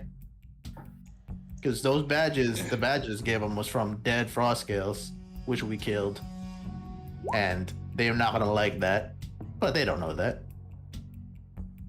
I guess you're right. Well, how do you guys deal with bodies? Oh, we got a new little thing down here. Whatchamacallit? It's something Skit's been abusing actually a lot lately. It's a fish farm. Oh. Oh no, I hope it's not hagfish. Oh yes, it is them fish. Skits is killing now too? Wow. Man, and the I don't fucked think up Bells thing. is gonna be happy about that. Yeah, that's what I'm saying. Like the fucked up thing, Bells always tells Skits. Well, no, he always brags on me, as you well know, about killing, and fucking Skits is over here just doing it constantly. I don't know what's wrong with the dude. Well, I mean, I guess that means I could be a part of the crew. I mean, Yeah, it's a good idea. Yeah, I got one of the many skills in your repertoire. You know, my Condition- resume is padding out pretty nicely. Conditionally, Chungus, you were gonna be part of the crew a while back till you know that one thing you did, which landed me in jail. I'm better now. I'm different. I kill people. And he kills people, I kill people, Skits kills people now. I mean, what's different about that? We have 3 killers. You need to be a Hey. bit different. What if Yeah, I you kill can be the a people doll. That what if I killed the people that almost put you in jail, except for me? Oh, are you saying you're trying to apologize? Make it up? Yes. Who do you want me to kill? I'll kill them. I'll kill anyone. Just let No, me be no, a This no, is no. a doll. lawyer. I know this lawyer that needs to be killed. Well, Okay. listen- Not the one I work for, right? no, Well, Goldstein is. It's not Goldstein, right, Brian? No, it's the vampire one who wants killed. You guys talk about malpractice. yeah. He's a No. competitor to Goldstein. If anything, it's Yeah, he is a Yeah. Goldstein competitor. undead too. Chungus, Goldstein's our lawyer. Why the fuck would we make you kill him? Someone else, obviously. I don't know. You guys kill people all the time. Not anyone related to us. Hello. Why would we? That's kind of what. Okay, here's another rule. If you're a part of our crew and you were a killer, you do not kill people within our ranks. But I'm not in your crew.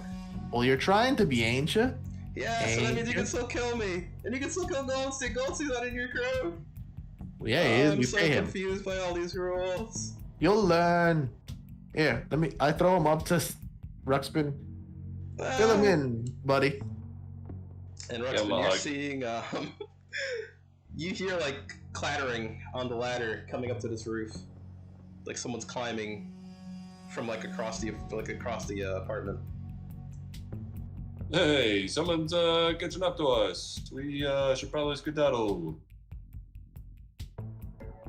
And let me just post this here. The clock has advanced. Void suspicion. Yeah, because you said go to this bar and say courtesy of the Toms. And it should have been further away. Yeah, but they're giving a stolen badge. Yeah, They're gonna this know. is more avoiding suspicion of the frost scales. Oh. Well, you can't deal with this body right now, Chungus. It's all disappear. All right. And I guess you guys run off then. Yeah. All right. And as you look back, you see like the spirit wardens. They surround the body, and they light it on fire. And then after that, they're pretty much gone. All right. About that lawyer, Ruxpin? Oh yeah. Malpractice. Tough cookie to kill. He'd get into some good graces in the Toms, I think. for taking him out. But there's some rules for having to kill this lawyer vampire. You have to stake him in the heart with the gavel of an unconsecrated law firm. I'm sure you know where to get that since you've been working with Goldstein. Oh, unconsecrated. That's hard. We gotta find some newbies then. Well, to be fair, killing ain't easy. He's a professional. I'm old hand. You're just new. You gotta do the hard stuff. So I've got to graduate then, because, I mean, you're familiar with the bylaws, right? I mean, the vampires made it so all gavels become consecrated upon passage of the bar, but there is a short period of time between when you receive your gavel and it gets consecrated. You know, vampire lawyers, they did that. They I'm made sure that Ti- bylaw. I'm sure Tiffany can help you out with that, considering that she's still new to the practice and new to the city. Alright, well, I gotta be killing people, and I gotta pass the bar. Oh man, Chungus, you really got it out for yourself now. Well, you started this new addiction. Let's do it right. And thank you guys for revealing it to me. I don't think I No can go problem. back. You'll make You a don't. killing as a lawyer. Yeah. Literally, wow, you guys are great. I will say, Chungus, you can never go back. Once you cross this, you already crossed the threshold. It's over. This is now your life. Enjoy. I really enjoyed in the Toms. Can this? No, it can't. He What? like picks up the dildo, and he's just like, he's gonna say like, "Can this hurt vampires?" But then he's like, "No, it can't." Well, actually, let's see if it. Ask Ruxpin over here. He's more of the weapony dude. I just Oh. use what I got. If it could, I would have used it already. Actually, I did try, and it did nothing. It works only on the mortally inclined. I will give you a suggestion though, Chungus, since you have a specific implement. The way you choked him out, as you noticed, I was counting, taking too long, having him be able to struggle and yell, very not stealth like, cause a lot of suspicion to you. But what if I want to make them suffer? Well, I'm suggesting you a suggestion, the way to kill the way you did with your implement while still being concealed like. Instead of strangling them like it's a bar, the tool you have is specifically meant to go in offices. Strangle them through the office, if you get in my drift. Shove it up their nose. Got it. Their mouth, Yeah. Chungus. Oh, They can still breathe through the nose. But if you shove it down their throat, they won't be able to breathe through either. wow, you're really smart at killing, Ruban. I try to be, but Bells has been keeping me in close. But well, if he ever finds out about skits, maybe I can start doing more killing again. Oh, I hope. That's another thing, Chungus. Even though I know skits is killing, I didn't tell Bells because we don't snitch on each other. We don't? No, we don't. Not Oh, that I know of. all right. Good to know. Yeah, good to know. Sorry, Ruban. Wait, am I the only one who is holding to this fucking rule? I mean, not gonna say nothing because we're not snitching no more. True.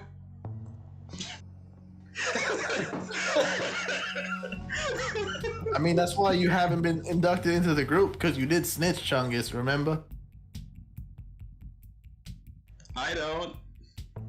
Because we're not snitching now. Hey, all right. This guy's good. See? I learned fast. All right, well, you got your mission there, Chungus.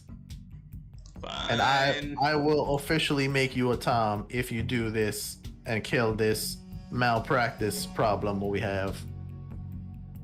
Very well. Consider it done, my Oh. master.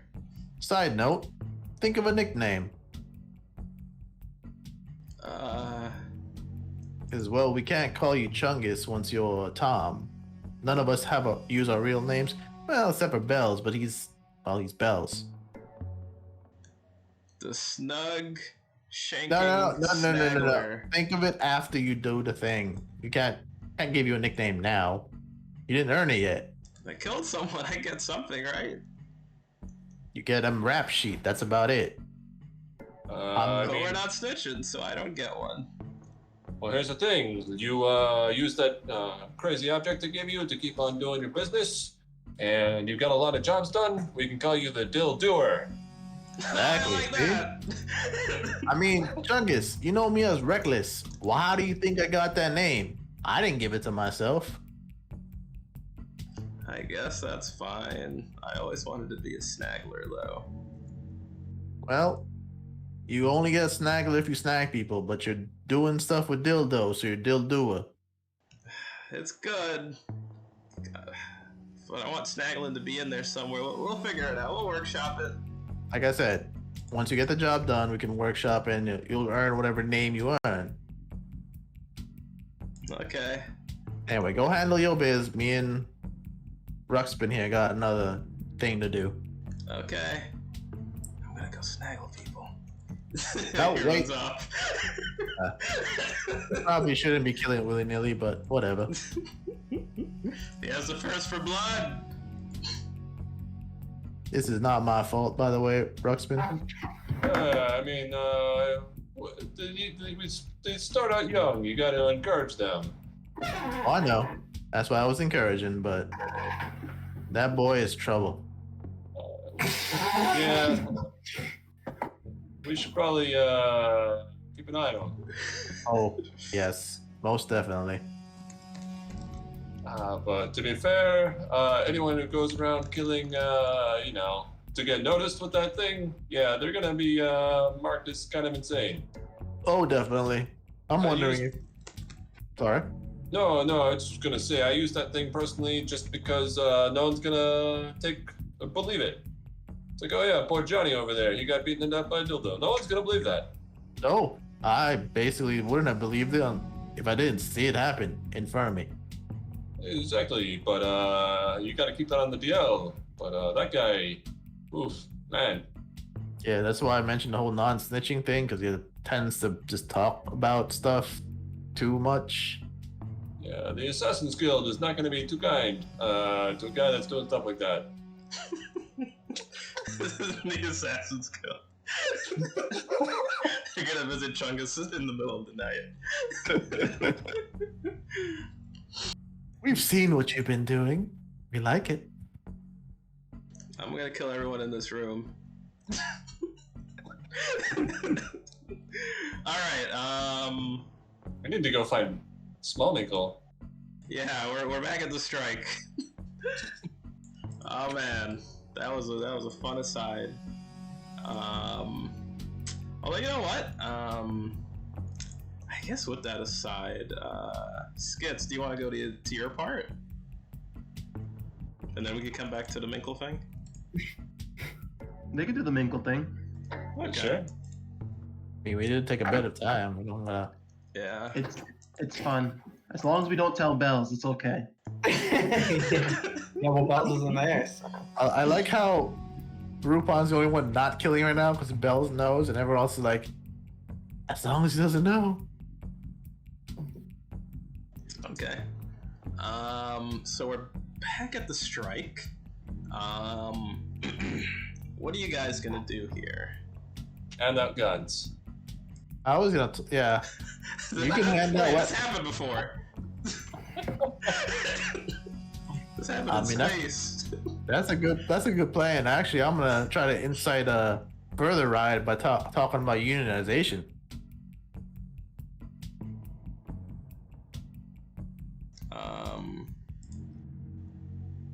The Red Marshers. I think they are a union already. Are they? They gotta be in the strike.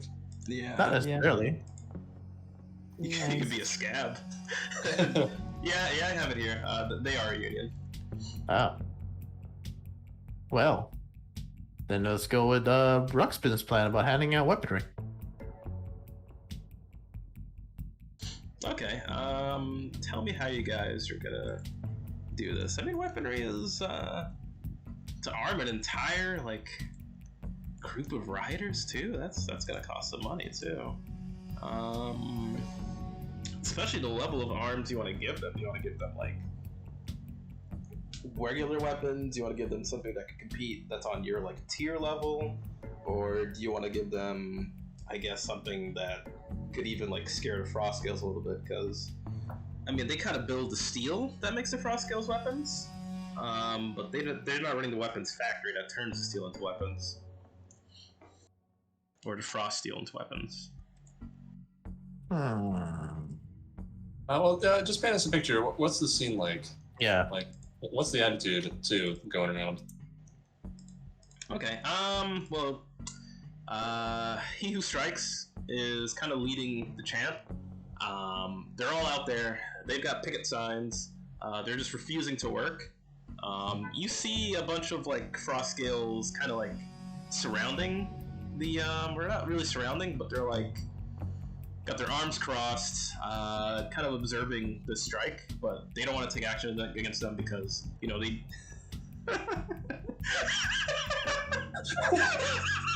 Just saw it just pop up. Beautiful picture. Oh my god. You painted a picture?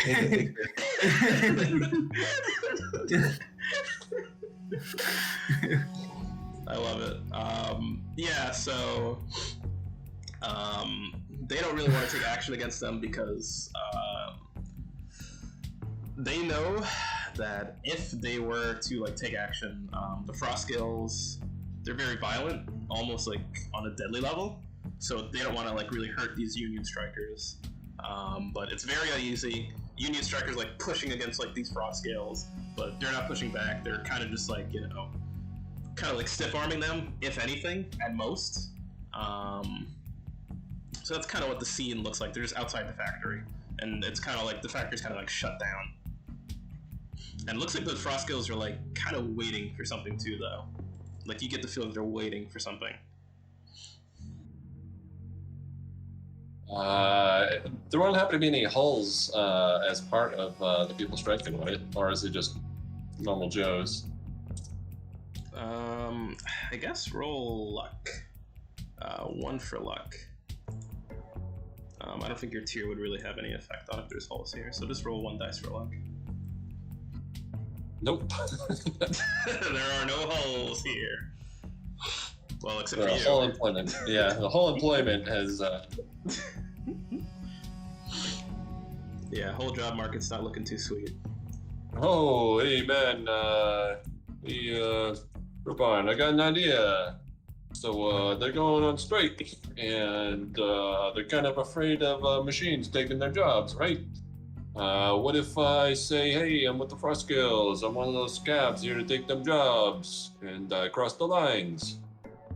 Mm-hmm. I see what you're trying to put down. Yeah, that would, get people angry and want to start some fights. I could probably blend in and scream at you, inciting more violence. Oh yeah, I like that idea. Then maybe you can hand out some weaponry to people's next to you to try and stop me from going furthers. Do you mind if I throw a knife at you? No, by all means. Okay then. How about this? You cross the line as a scab. I'll be in the crowd as if I was a angry striker. Then I would strike you, and maybe that would incite more violence. Yeah, wait a second. I got caught up in the heat of the moment. Why are we doing this? I don't actually remember. You just suggested I planned that sounded pretty good. Wait, we need to get to Stryker, right? He's got the information. So maybe in the confusion, you can kidnap him. Well, I can just talk to him right now first. Oh, that's a good point. Hey, Brian, what did Chungus tell us about Stryker? And why do we need to go to him? Well, all that you heard is that Binkle was heading to this factory for something. He wanted to, like... It sounded like he's bringing a bunch of money, so maybe he wants to, like, bribe the strikers, pay the strikers, or... He's trying to do something with the strikers, though. Okay, maybe we should talk this Fist Striker first. Well, let Yeah. me do it because I don't want them to know you're a scab, or Oh, for sure. pretending to be a scab. Yeah, this might be a good way to cause some confusion. So we'll table that one. All right. I'm gonna assume the striker is like prominent. Amongst his people, yeah. Like visible and easy to get contact with. He's like kind of towards like the front and the middle, so Okay. he's like between like the guards and his people. Okay. The most vocal. Our load reset, right? You guys gonna change up your load for this? Well, no, because I still have heavy armor and stuff from the Yeah, prior same game. here.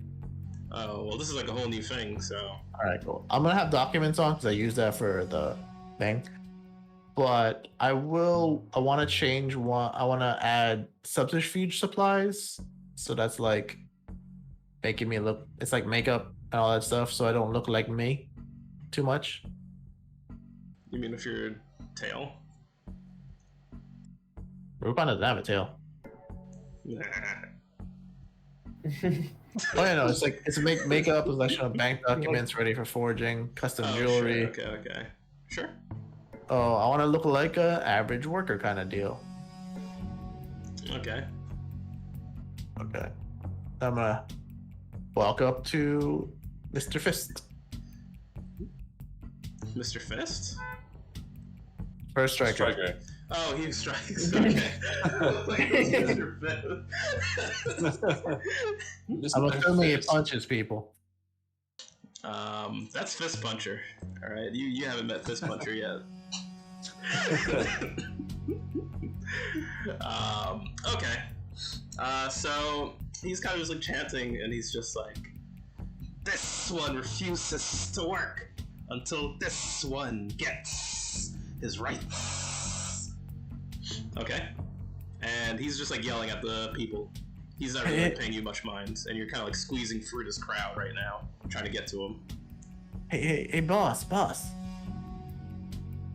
And he kind of looks at you, and he thinks for a second, and roll, I guess with like great effect, because you have your tools.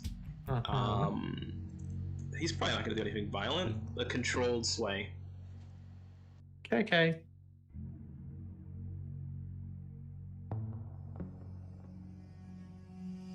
And he's just gonna like, "Yes, what bothers you, young one?" Boss, I got a little thing here. Is we supposed to be meeting someone named Minkle? Minkle? Winkles, what do you know about this? Well, one of the guys in the backs done said that Minkle's coming with some monies. Are we gonna break the strike? He's gonna put his hand like over your mouth like immediately. You are not to talk about this. What do you know, young one? What is your identification? Well, I'm just your little poop on. And I work on the main line. For forgery. Don't mean to forge, sir. I'm a little new, but I works hard. Yes, but how do you know this? Well, some guys were talking in the back, the older guys, and they said that some little small Kenku type fella coming with more money. And then I was like, wait, I thought we were striking because we wanted fair wages and fair time. And if someone coming with more money, that would feel like we're not yes, really. Yes, very good, Poupon. So, names, faces, old ones, take me to them. Oh, okay. And I started leading him to the back near an alley. And you guys are kind of like moving away from going through the crowd. He's like taking you like towards the back of the crowd, and I guess you're gonna try and like danger sense. You're gonna try and like take him kind of away from the crowd, and he's just Nah, like, I "Where signal are you to- taking me?" I signaled to Ruxpin like we might need to deal with this guy. All right, no problem. But you're still like amongst the crowd. You're kind of towards like the edge, and as you're like trying to leave the crowd, he's like stopping you, and he's like, "Where are you trying to take me?" Pretty much. What? I saw them. They were here. It was a tall guy. I try to describe like the most managerial type dude, big belly, probably balding. Smells like a little bit of alcohol. Talking to another guy who's tall and lanky, with a scruff in his face. The curses a lot. Looks really angry. You know, foreman. Generic foreman. He cuts his eyes at you. Roll a limited effect sway. Risky. Cool. He's like, I have no idea who the hell this guy is talking about. I'm gonna make it desperate to go from limited to normal or standard, and I'm gonna push myself.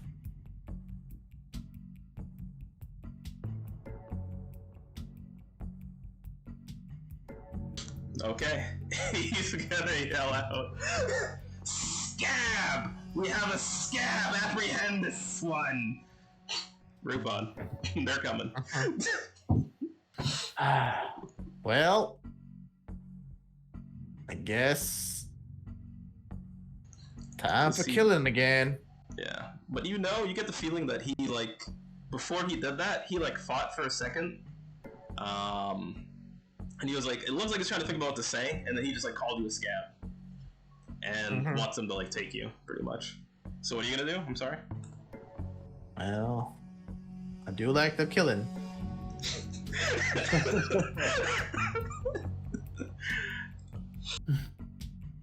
And I will do something crazy if you allow me.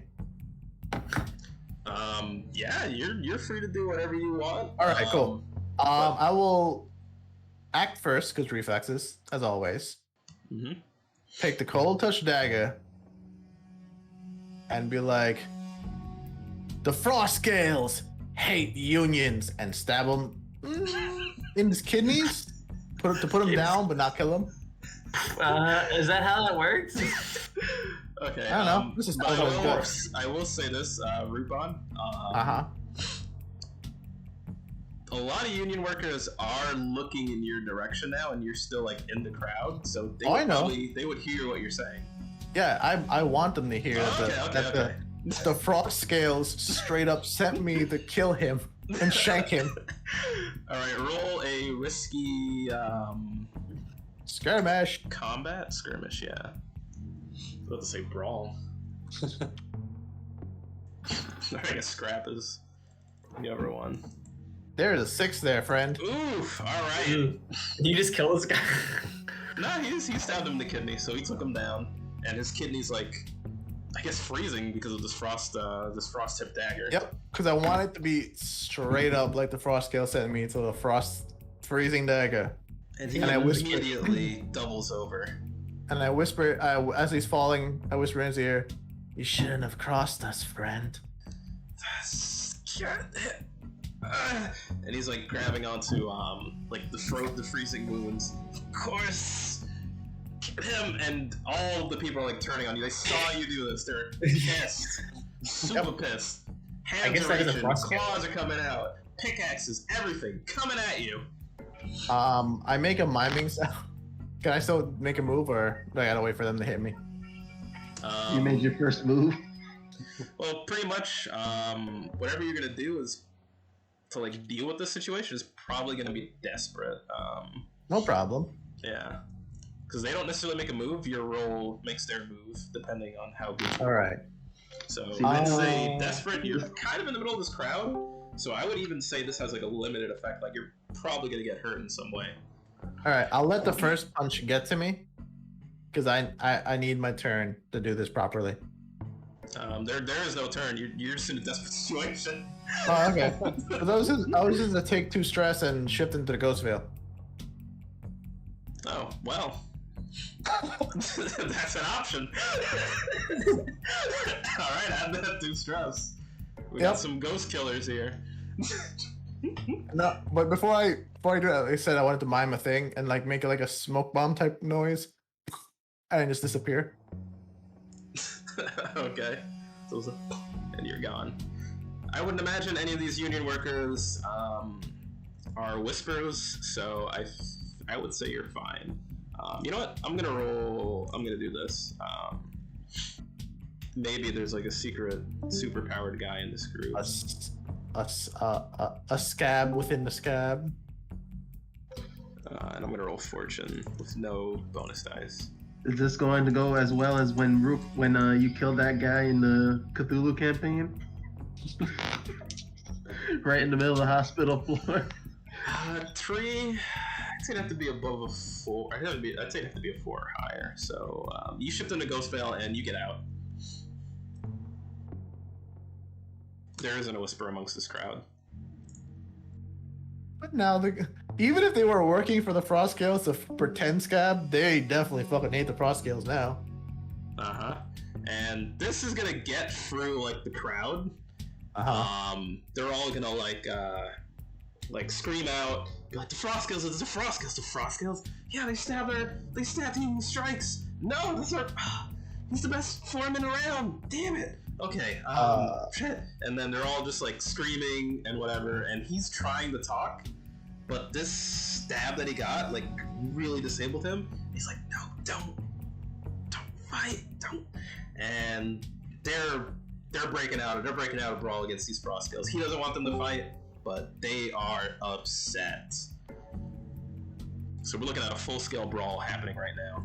Frost Scales are at war with the Red Marchers now. Do So we both of them see? have weak hold now, which is whatever. Go on. Sorry.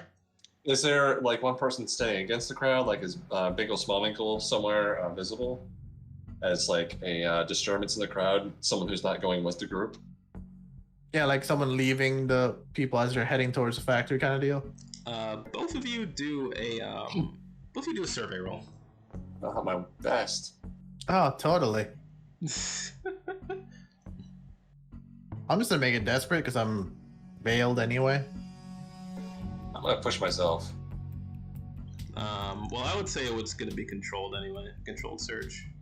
Oh fuck! I said I was doing it anyway, so. Yeah, so you can make it risky, Rupon, since it's controlled. No, look what I did. Look what happened. Yeah, you got a Desperate. 6. So you got a 6. 6 desperate on standard. But it would have been a controlled search anyway. Yeah. So it'd be risky, great effect in that case. Would have been a 6, meaning I saw him in the veil. Yeah, you look through the veil, and you see a bunch of people. Some of the strikers backed up, went to the door of this building to kind of like block the door. Seems like there's something important in there. And for a second, you see what seems to be a tiny little Kenku in the building. Looks like he's seated, and across from him is just like another like humanoid-looking figure. Can I see Rupon in the Ghost Veil? Not unless you have ghost eyes. Yeah, I mean, I'm a ghost Ghost in inside the of a shell. machine. Yeah. Zing. I would say to see him in the Ghost Veil, you'd probably have to attune though. I don't think you have any like secret stats to do that. Sure. Ciao. Nope. Nah, I mean it's controlled. I'd say you get like the shimmers of him. Like you have Okay. you have a vague idea of what direction he's going in. Sure. All right. So I guess I'll follow Rupon because I don't see Binkle anywhere. Yeah, I guess Rupon would see where Binkle is. Yeah. I'm heading towards him. All right, so you're gonna, I guess, man, would you have enough? Let me see that ability, the Ghost Veil thing again.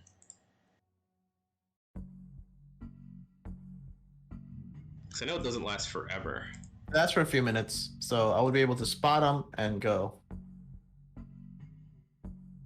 Bang, boom. And I can float through the air apparently.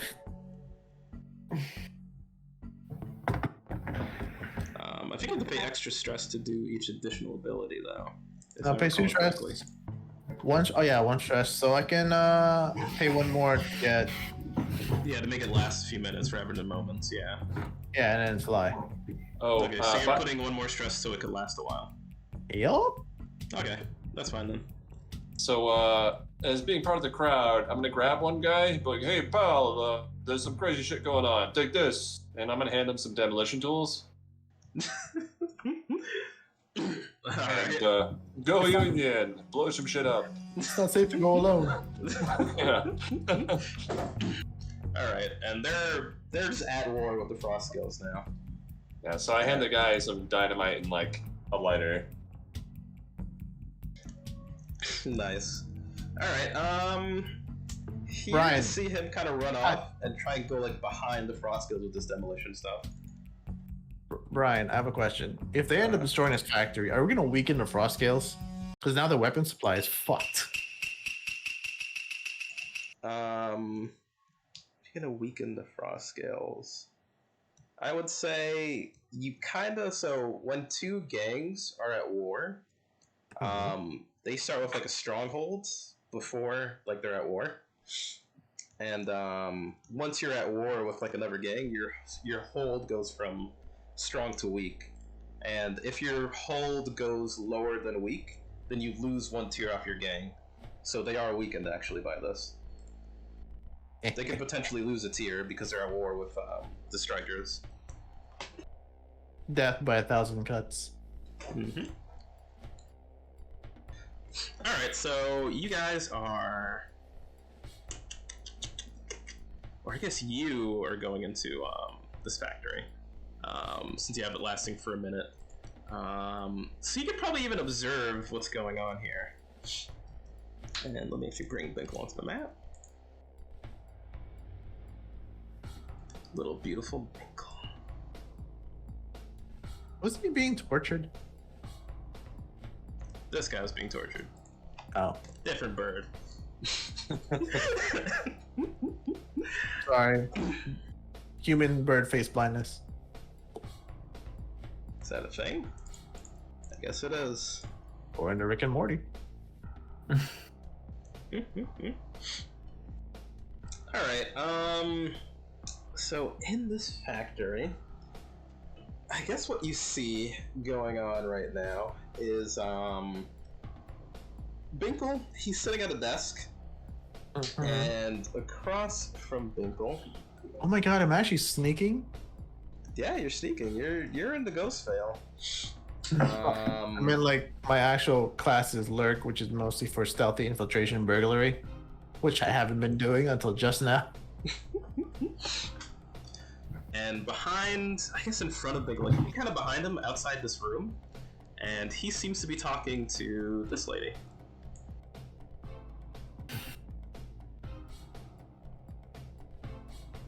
The fuck? She's alive? Wait, is that You guys ever killed her? Rupon is upset. And you can't really hear what they're saying because you're still like outside the room. But do you want to go in the room? Yeah, why not? Okay, so you go into the room, and Binkle's like, and if I give you all of these funds from the Small Minkle Foundation, then all of your workers will work for me, and I promise, you know, with my many talents and skills, I will abscond with this factory, and it'll be ours.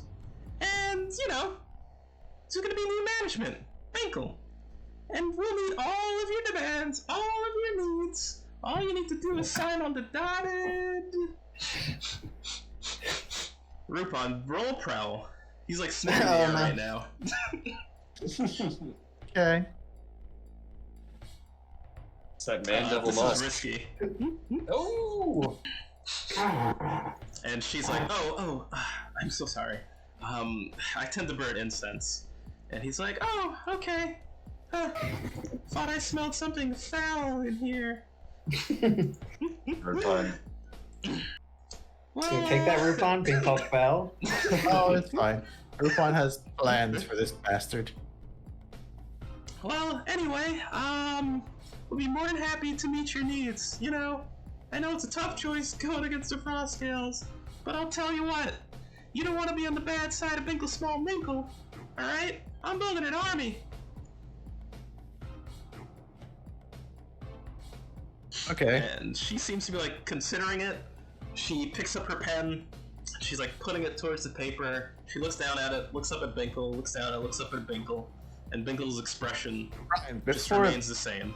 before that, Uh-huh. you said there's money on the table.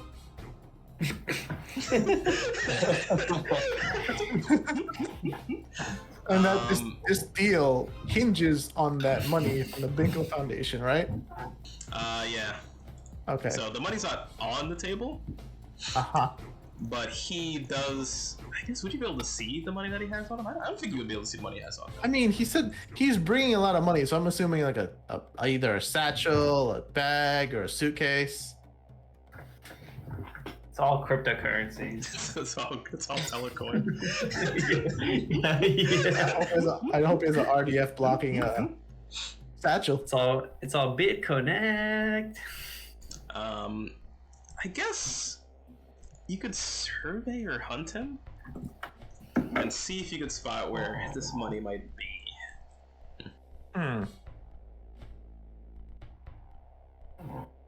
I'll take that gamble. And it's gonna be risky, also. Okay. Risky standard effect. Yeah. Okay. Wow. All right. Wow, Nice. George. There you Nice. go. You're These still in your thunder. sixes. Seriously. I got like It's like- 1 minus stress, has 3 6s in a row. It's gotta be a crit, buddy. Sorry. Okay. And he's just like sniffs the air again. He's like, that incense is really bothering me. Jeez. Well, whatever. And you see, kind of busting out of like the side of his pocket, you see what seems to be like a rather sizable coin purse. And he's going to be like, look, I'll sweeten the deal, okay? How about this? I'll put right on the table, we're gonna do 12 coin up front, so that's 10% of what we're giving you. And, you know, consider that as a sign of good faith, and you could expect that pretty regularly. And she's just like, Frostscales. Don't worry about the Frostscales. I'm telling you. I mean, you saw what I did to those chumps, right? I mean, those stupid weeds. They came right at me. And you saw what I did to them. Made quick work of those little bastards. She's just like, yeah, you're formidable, alright, but... Since I started this horrible thing already, Mm-hmm. the Cold Touch dagger is a frost scale dagger, if I'm not mistaken. It 'Cause I is. got it from a frost scale. Sure is. And I'm not a fan of the fact that this chick survived. Also, Wow. and also, Boy, here I go killing again. Yeah. I'm also still disguised. I want to go behind her, put my knife. I don't want to kill her because I want her to be able to tell this. And where can I stab her that it will be? Oh, in the back, shoulder. Very painful, but not ultimately deadly. And right before she signs, I would like to stab her with the knife, shift out of the veil for a quick second. Just, axe first.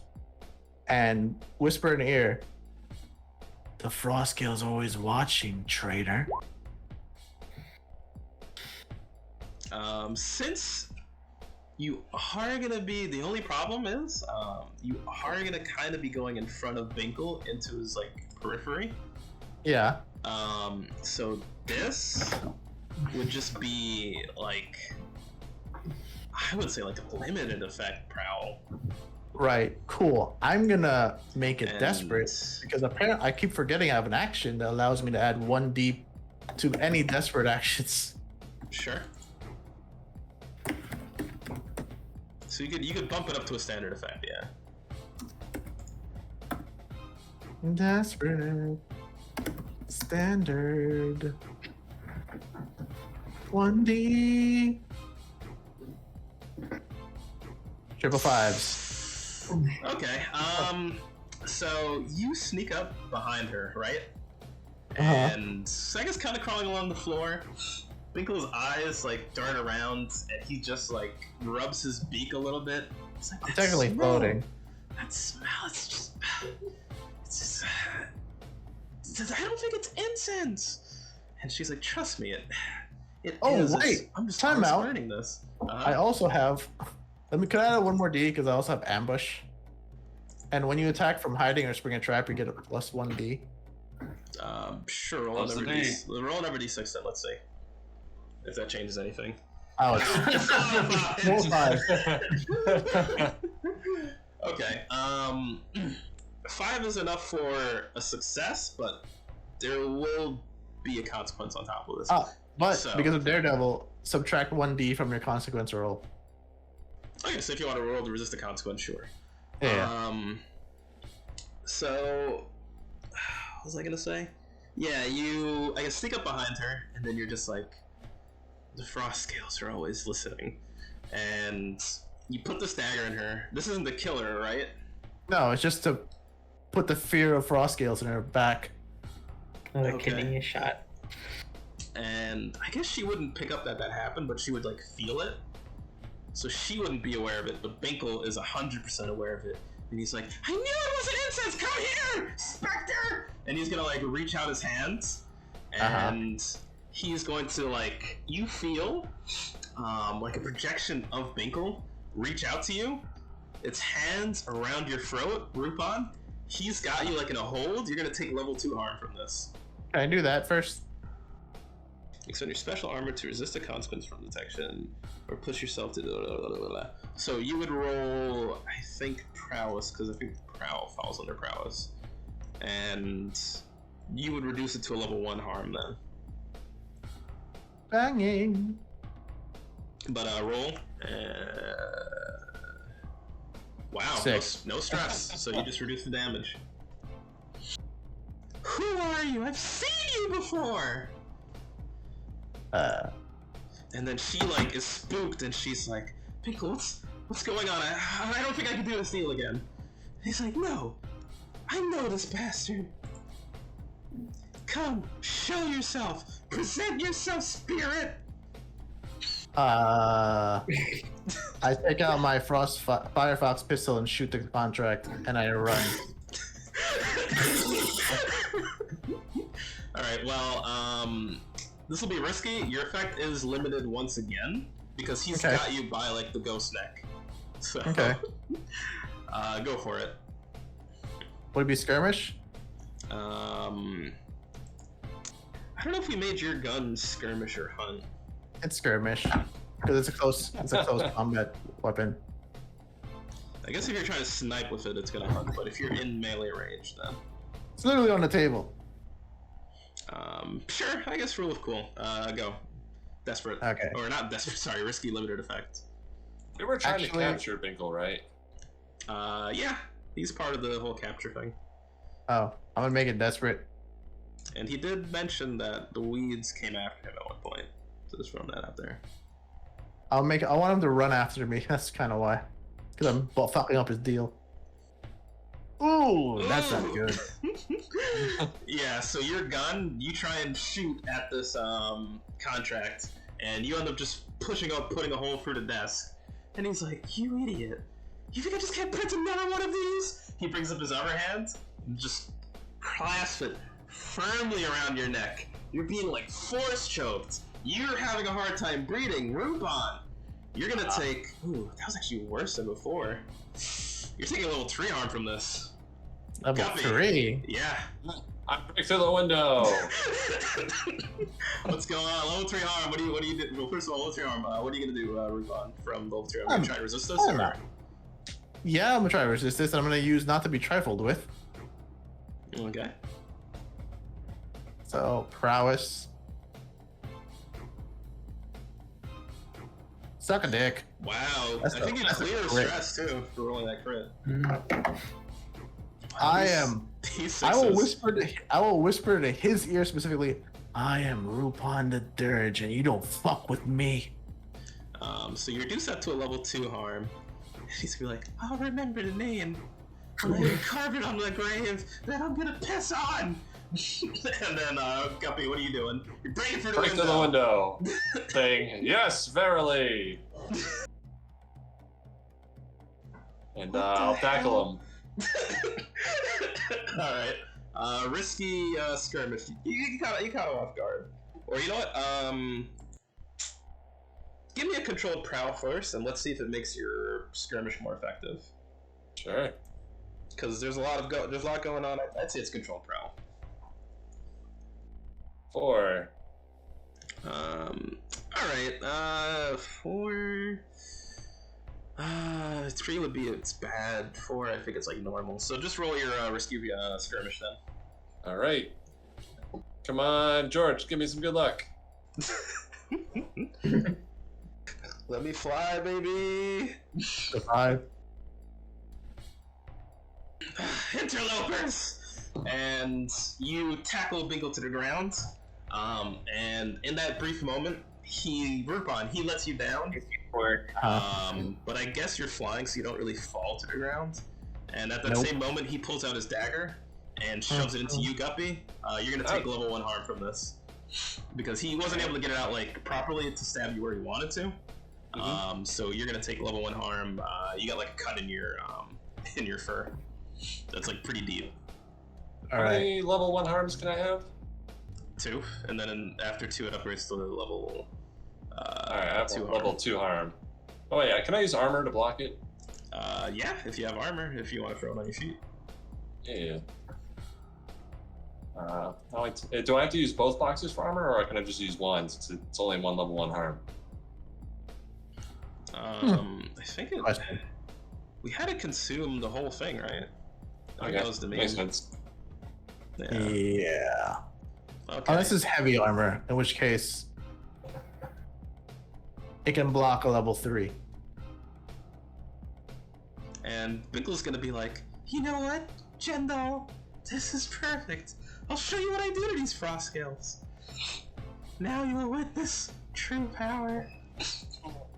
Before he goes nuts, I shove the insertion hand into Guppy to save his ass and myself.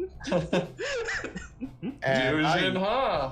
Fusion, and I use Devil's Footsteps and get us the fuck out of there.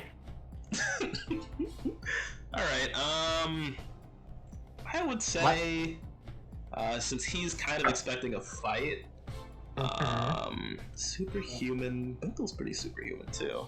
I'm superhuman also. Just make unless you guys want to make this a group action, I would say you're doing a prowl with just great effects, and it's still risky. I'm down for this. Okay.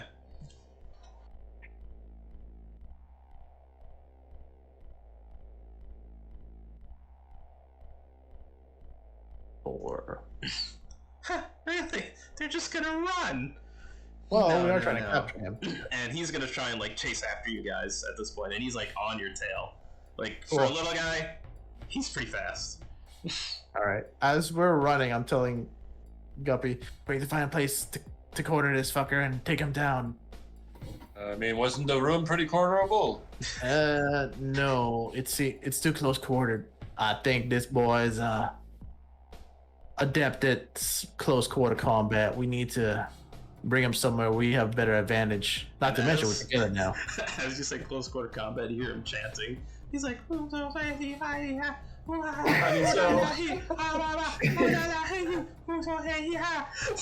he's just like chanting something, and he's doing like hand jutsu behind you. Oh. Well, that's not good.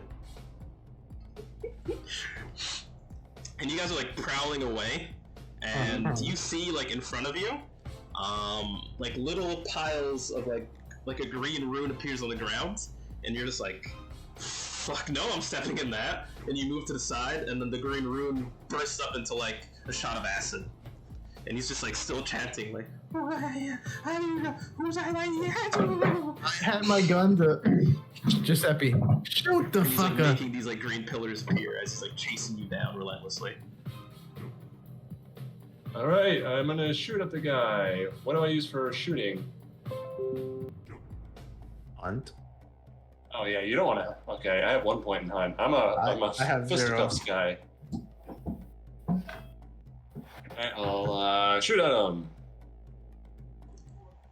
Okay. Give me that risky hunt. Alright, you take a shot. You stagger Binkle, and from that last time you injured him, you see inside of him that, like, kind of like green pestilence pouring out of him. And as you took that shot, a bit of acid is gonna, like, spray onto you as well, and you're gonna be taking level 1 harm from this too. Ouch. And he's, like, still, like, chasing you down, but he's falling back, like, a little bit more. Throw me at him. Okay. I rolled at him. You're gonna throw Guppy at him? Yep. Alright. I'm gonna And attempt I act to. first because reflexes, and I'm throwing him. So I'm gonna hold a knife out. I guess. How do you want to do this? Do you want to use me as a thrown weapon, or do you want to? I will throw you, and you will use your attacks to hit him when you get close. Yeah, I want to try to wrestle him.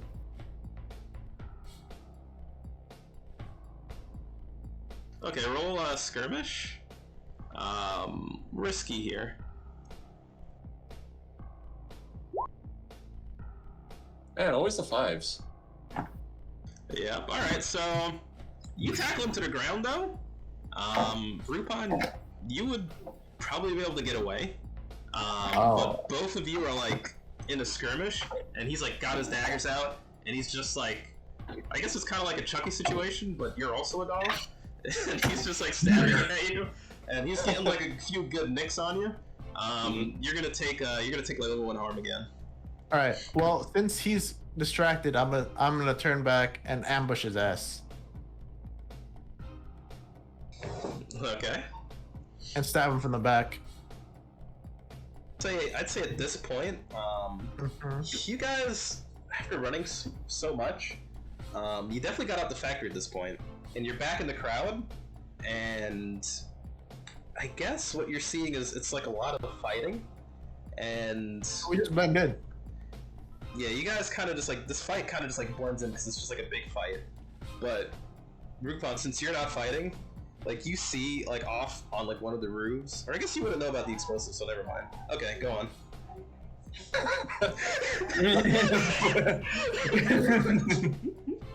I go in and I stab him in the back.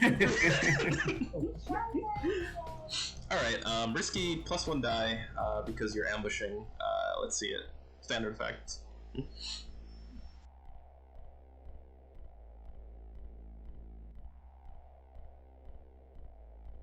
5. Okay. You put this dagger in his back, and he just like screams out of it, just like, ah! And like that green pestilence in him comes out, not just green, but like a little bit like, I guess like a blue mist as well, like swirling amongst it. And he's like, magical weapons! We're playing at that game! And he gets up, and he's like levitating at this point, and he does like a little ballerina like blade spin in your direction, Rupon. And he's just like a spinning top coming at you. And you're a little surprised, and you're just like kind of like, I guess, trying to defend against this. But it's coming at you so fast. Rupon, you're gonna take level 1 harm also. That's fine. I'll eat it. Now, you witness the power of Binkle Small Binkle. No Frosty shall stand in my way. Is he acting very spirit-like right now? He's definitely very spirit-like. Oh no. Uh-oh. I'm gonna capture him, Ghostbuster style. Rupon, knowing he has his ability, Rupon comes out of the veil because he doesn't want to get caught either. I would say, let's see. Damn. I would say, Guppy, just given the pure power of this just ridiculous spirit, if you want to capture him, Yep. this is gonna take everything. It's gonna take He's all gonna you try got. and follow it. All you got left. Sure, I'm down with that. He's gonna trauma himself. Yeah, it's gonna be another trauma if you do this. If you I'll try do to deal it. with him in this way. That Alright. was great. Okay. So describe to me what your electroplasmic projector looks like, Guppy. So there's a button on my tummy that will pop open, like they have that hiss, and then like this cannon kind of sticks out like the Yamato cannon, and you start seeing light orbs start being pulled into the center as it slowly glows. And then aim it at the dude. Like, Guppy, you see a bunch of Bell's rats appear around you, and they raise their hands up at you to give you power to this. I pray to all the life and all the unlife. Please, give me your powers.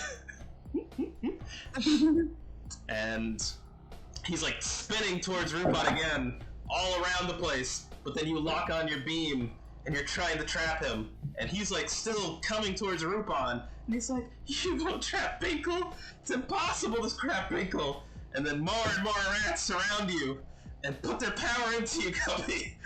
And it just becomes stronger. He's like, no, this can't be. I need more souls to return. Please, no.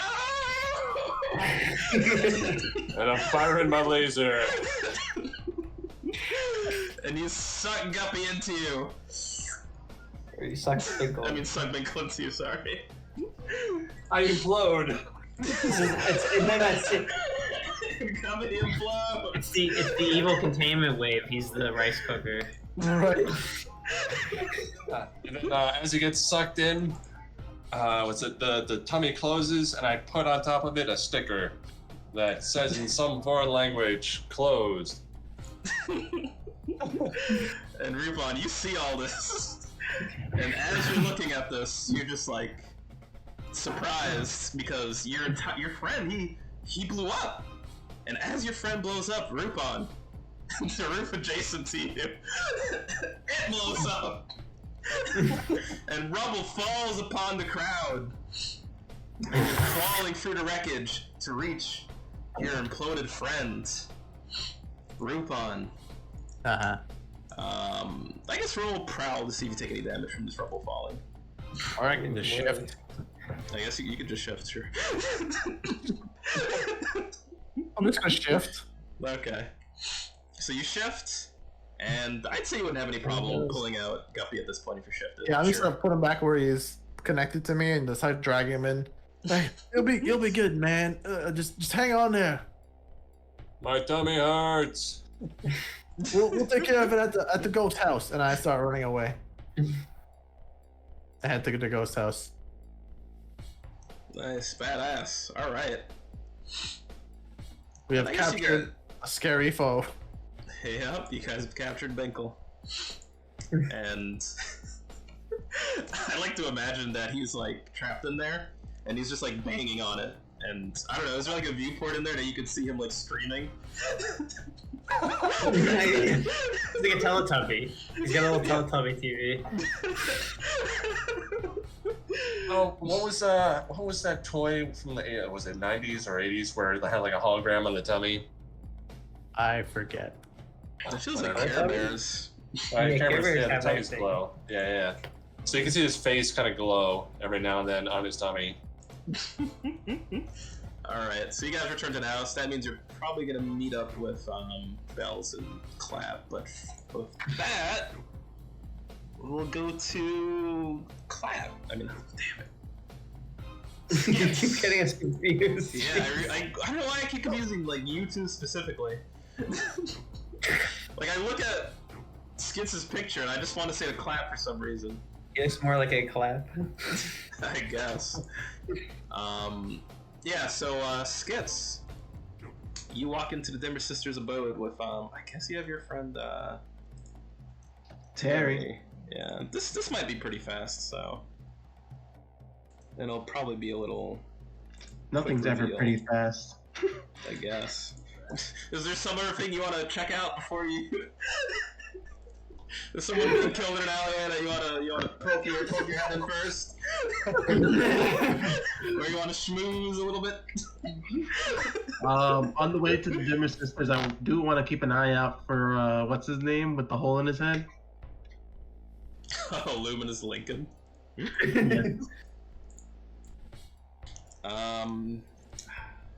Do I tempt fate here?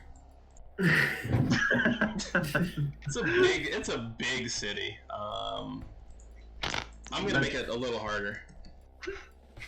Fortune. Yeah, I'm giving you fortune. We're gonna take the lowest of 3 dice. Okay. No such luck to see, Lincoln. Because you left him, like, here? And you're here. So that's a lot of, like, traveling for a brainless man. Okay. Okay. So you walk. Let me bring Terry onto the map. Oh, jeez. Skits, I got a bad feeling about this. I can feel it in my varnish. What you feel are those splinters, my friends, and we're gonna buff them all out, sand them down, and we're gonna put some fresh lacquer all over you. The only thing that's lacking is my confidence. We're talking to the most badass closet I know. All right. I've been lucky so far, Skits, but I feel like at some point my luck's gonna run out. I really need to come back to my body. We're getting you that body back. But first, the mission. Okay, Skits. The mission. And he's just like quivering. Like his little 2 doors are like quivering open a little bit as you guys are. I guess as he's just like clipping through the ground next to you. I thought it was Kenan. He floats as he just hovers And he like rolls. he hovers just like an inch. He just like slides. Oh, but when he wants to be seen, he like brings like he's walking kind of, so it's like loud. But he doesn't want to make any noise right now, so he's like a little scared, so he's gliding across the floor.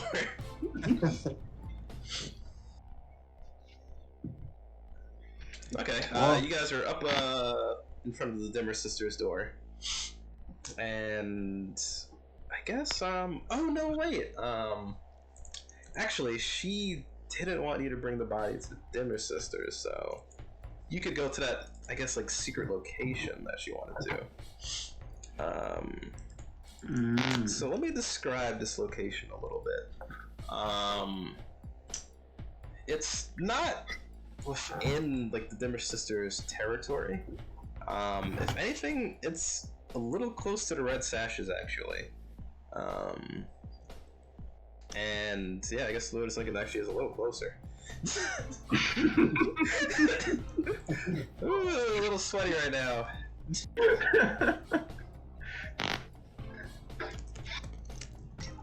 I think we should take another roll.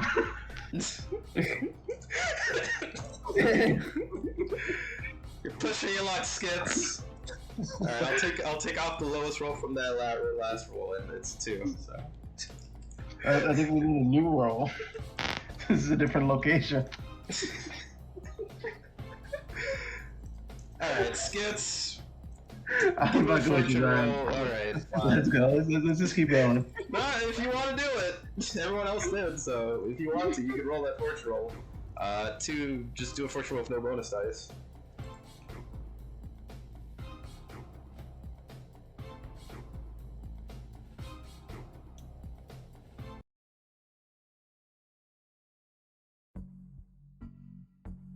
Or you're not doing it?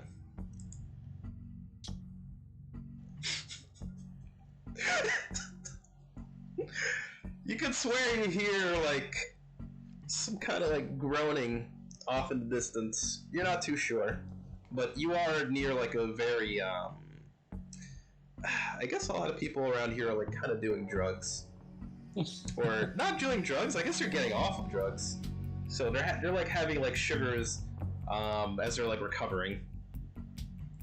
So you think you see someone that's kind of dressed like him. You're not sure. You're not sure what you saw. If you want to investigate, or if you want to just continue with the mission, it's up to you.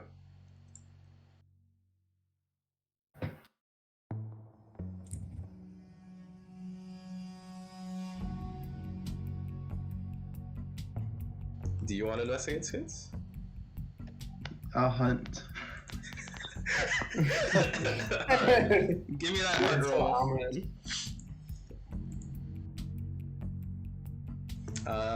It's controlled. It's controlled. I'm gonna push myself.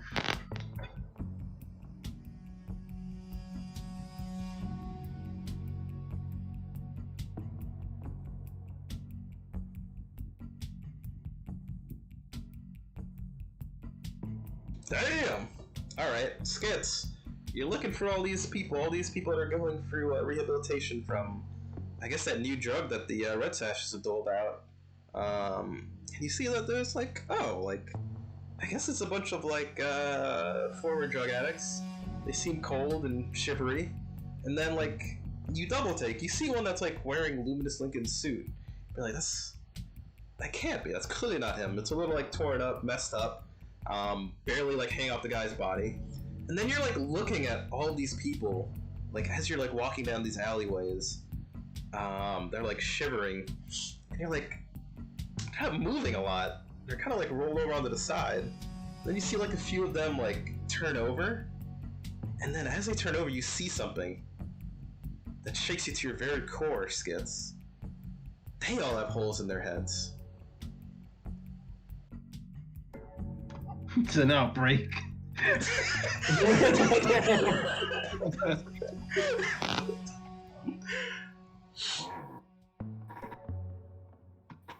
Okay. But And none even of them like, are. you feel a connection to them in a way, also. Like they're my underlings. What is it that vampires have? What are they called again? Ghouls. Oh, Renfields. Thralls. Renfield. Yeah, ghouls. I guess your thralls, your ghouls. But you don't know that, but you just feel a connection to them. That's all. Oh, I'm looking for the one I got the closest connection to, because they're like second removed or whatever. Second generation. First, All right. I would say the roll two and controlled.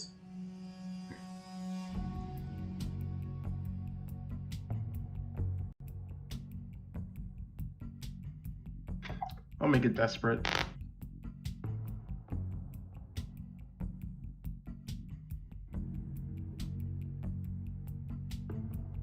It'll be great, right? Great effect.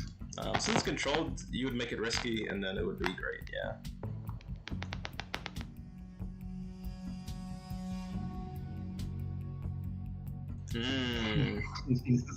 What? You just don't like see like anything really.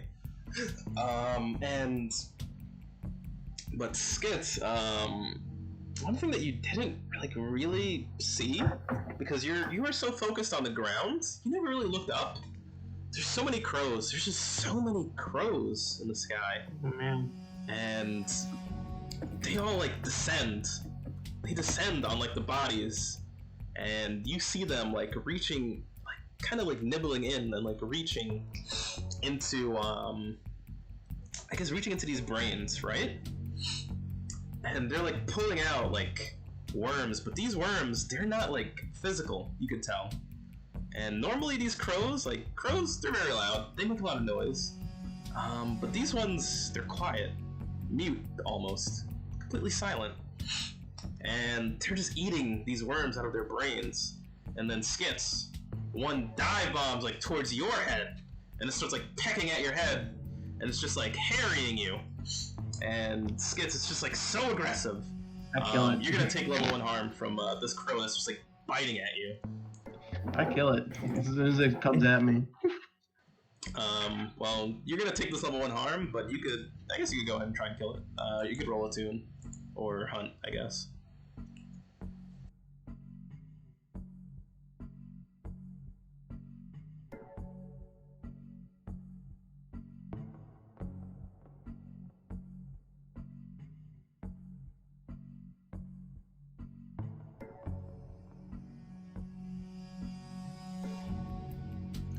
Okay. You blast at this crow, and you just make like a completely like gory, just bloody mess of the thing, and it just like completely like just covers you, Skits. And I would say this would have been a risky it would have been a controlled hunt in this situation, since they're just little crows. But Skits has you like hook it. The hook completely destroys it. Like it just turns into like this like gory like mess, but you don't feel it on you. It's more like it's more ethereal and corporal kind of like disgusting viscera that's on you. And all the crows turn to you, and they immediately just like jump up, fly in the air, and they go into a formation. And I'm ready in action. Ready in action. It looks like they're forming like a word, and what you see is an M, and then a Y.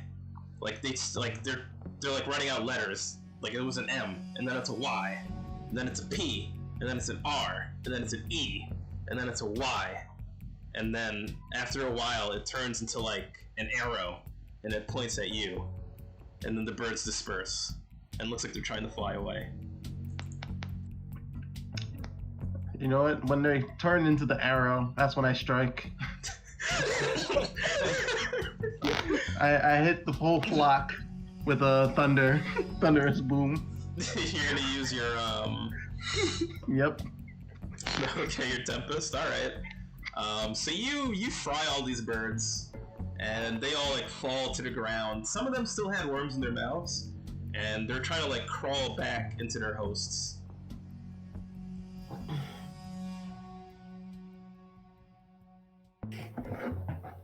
All right.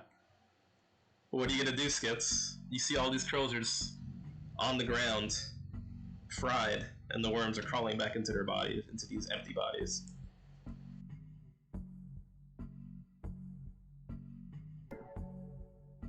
I'd like to investigate the crows and the worms. See if I can figure out what's going on here. Okay.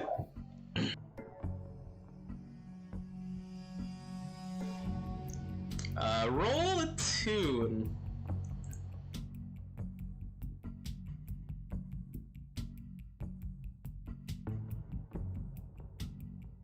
Nice. Okay, so when you attune to these crows and you put your hand out to sort of like feel like, you know, spirits, what are you saying? You're trying to figure out like, what the hell is going on with these?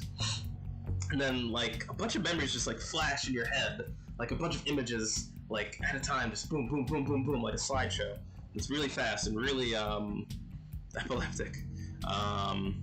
And you see like this chalkboard from like, you remember this chalkboard like from your childhood, and you see like another like person dressed up like you in a plague mask, except they've got like a bit of a longer hair, and you have a feeling that this is like a little girl, and you're like a little plague mask wearing kid, and you like hug her, and then she's being like pulled away by what you assume is your mother, but you can't really see her face.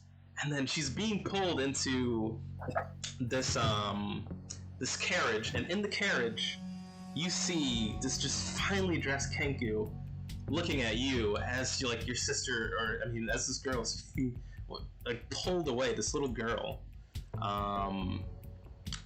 that you feel like you grew up with this girl, and she's being like pulled away into this carriage, and she doesn't want to go, and the board drops, and that's all that's left, and the Kenku looks at you, and then looks at what you assume is your mother, and you feel like you've never seen this Kenku before, and he just looks away from you like, I am brazen that image of his face into my mind. Alright, sure. Art of that will be incoming next session. And then you remember a conversation in your head that you witnessed but you weren't there for, and you see Tim, and Tim is talking to a crow, and this is happening in your brain space, and now you're back here. Tim is talking to a crow? Yep.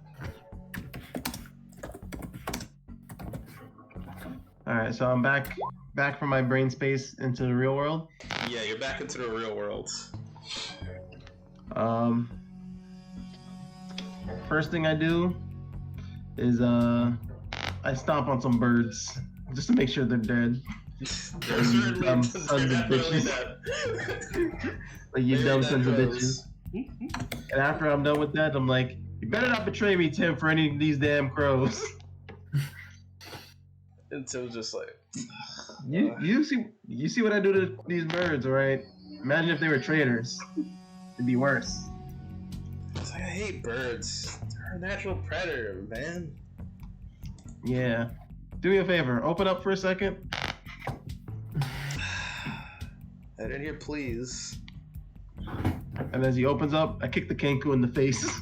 Damn Kenkus. What Kenku? The body of the guy. Oh, you're saying you give Terry. I thought Terry you said Tim. Oh, Terry, yeah. Sorry, not Oh, Tim. okay. Terry. So you open up Terry, you kick the Kenku in the face. And you know what? It's like 12:30.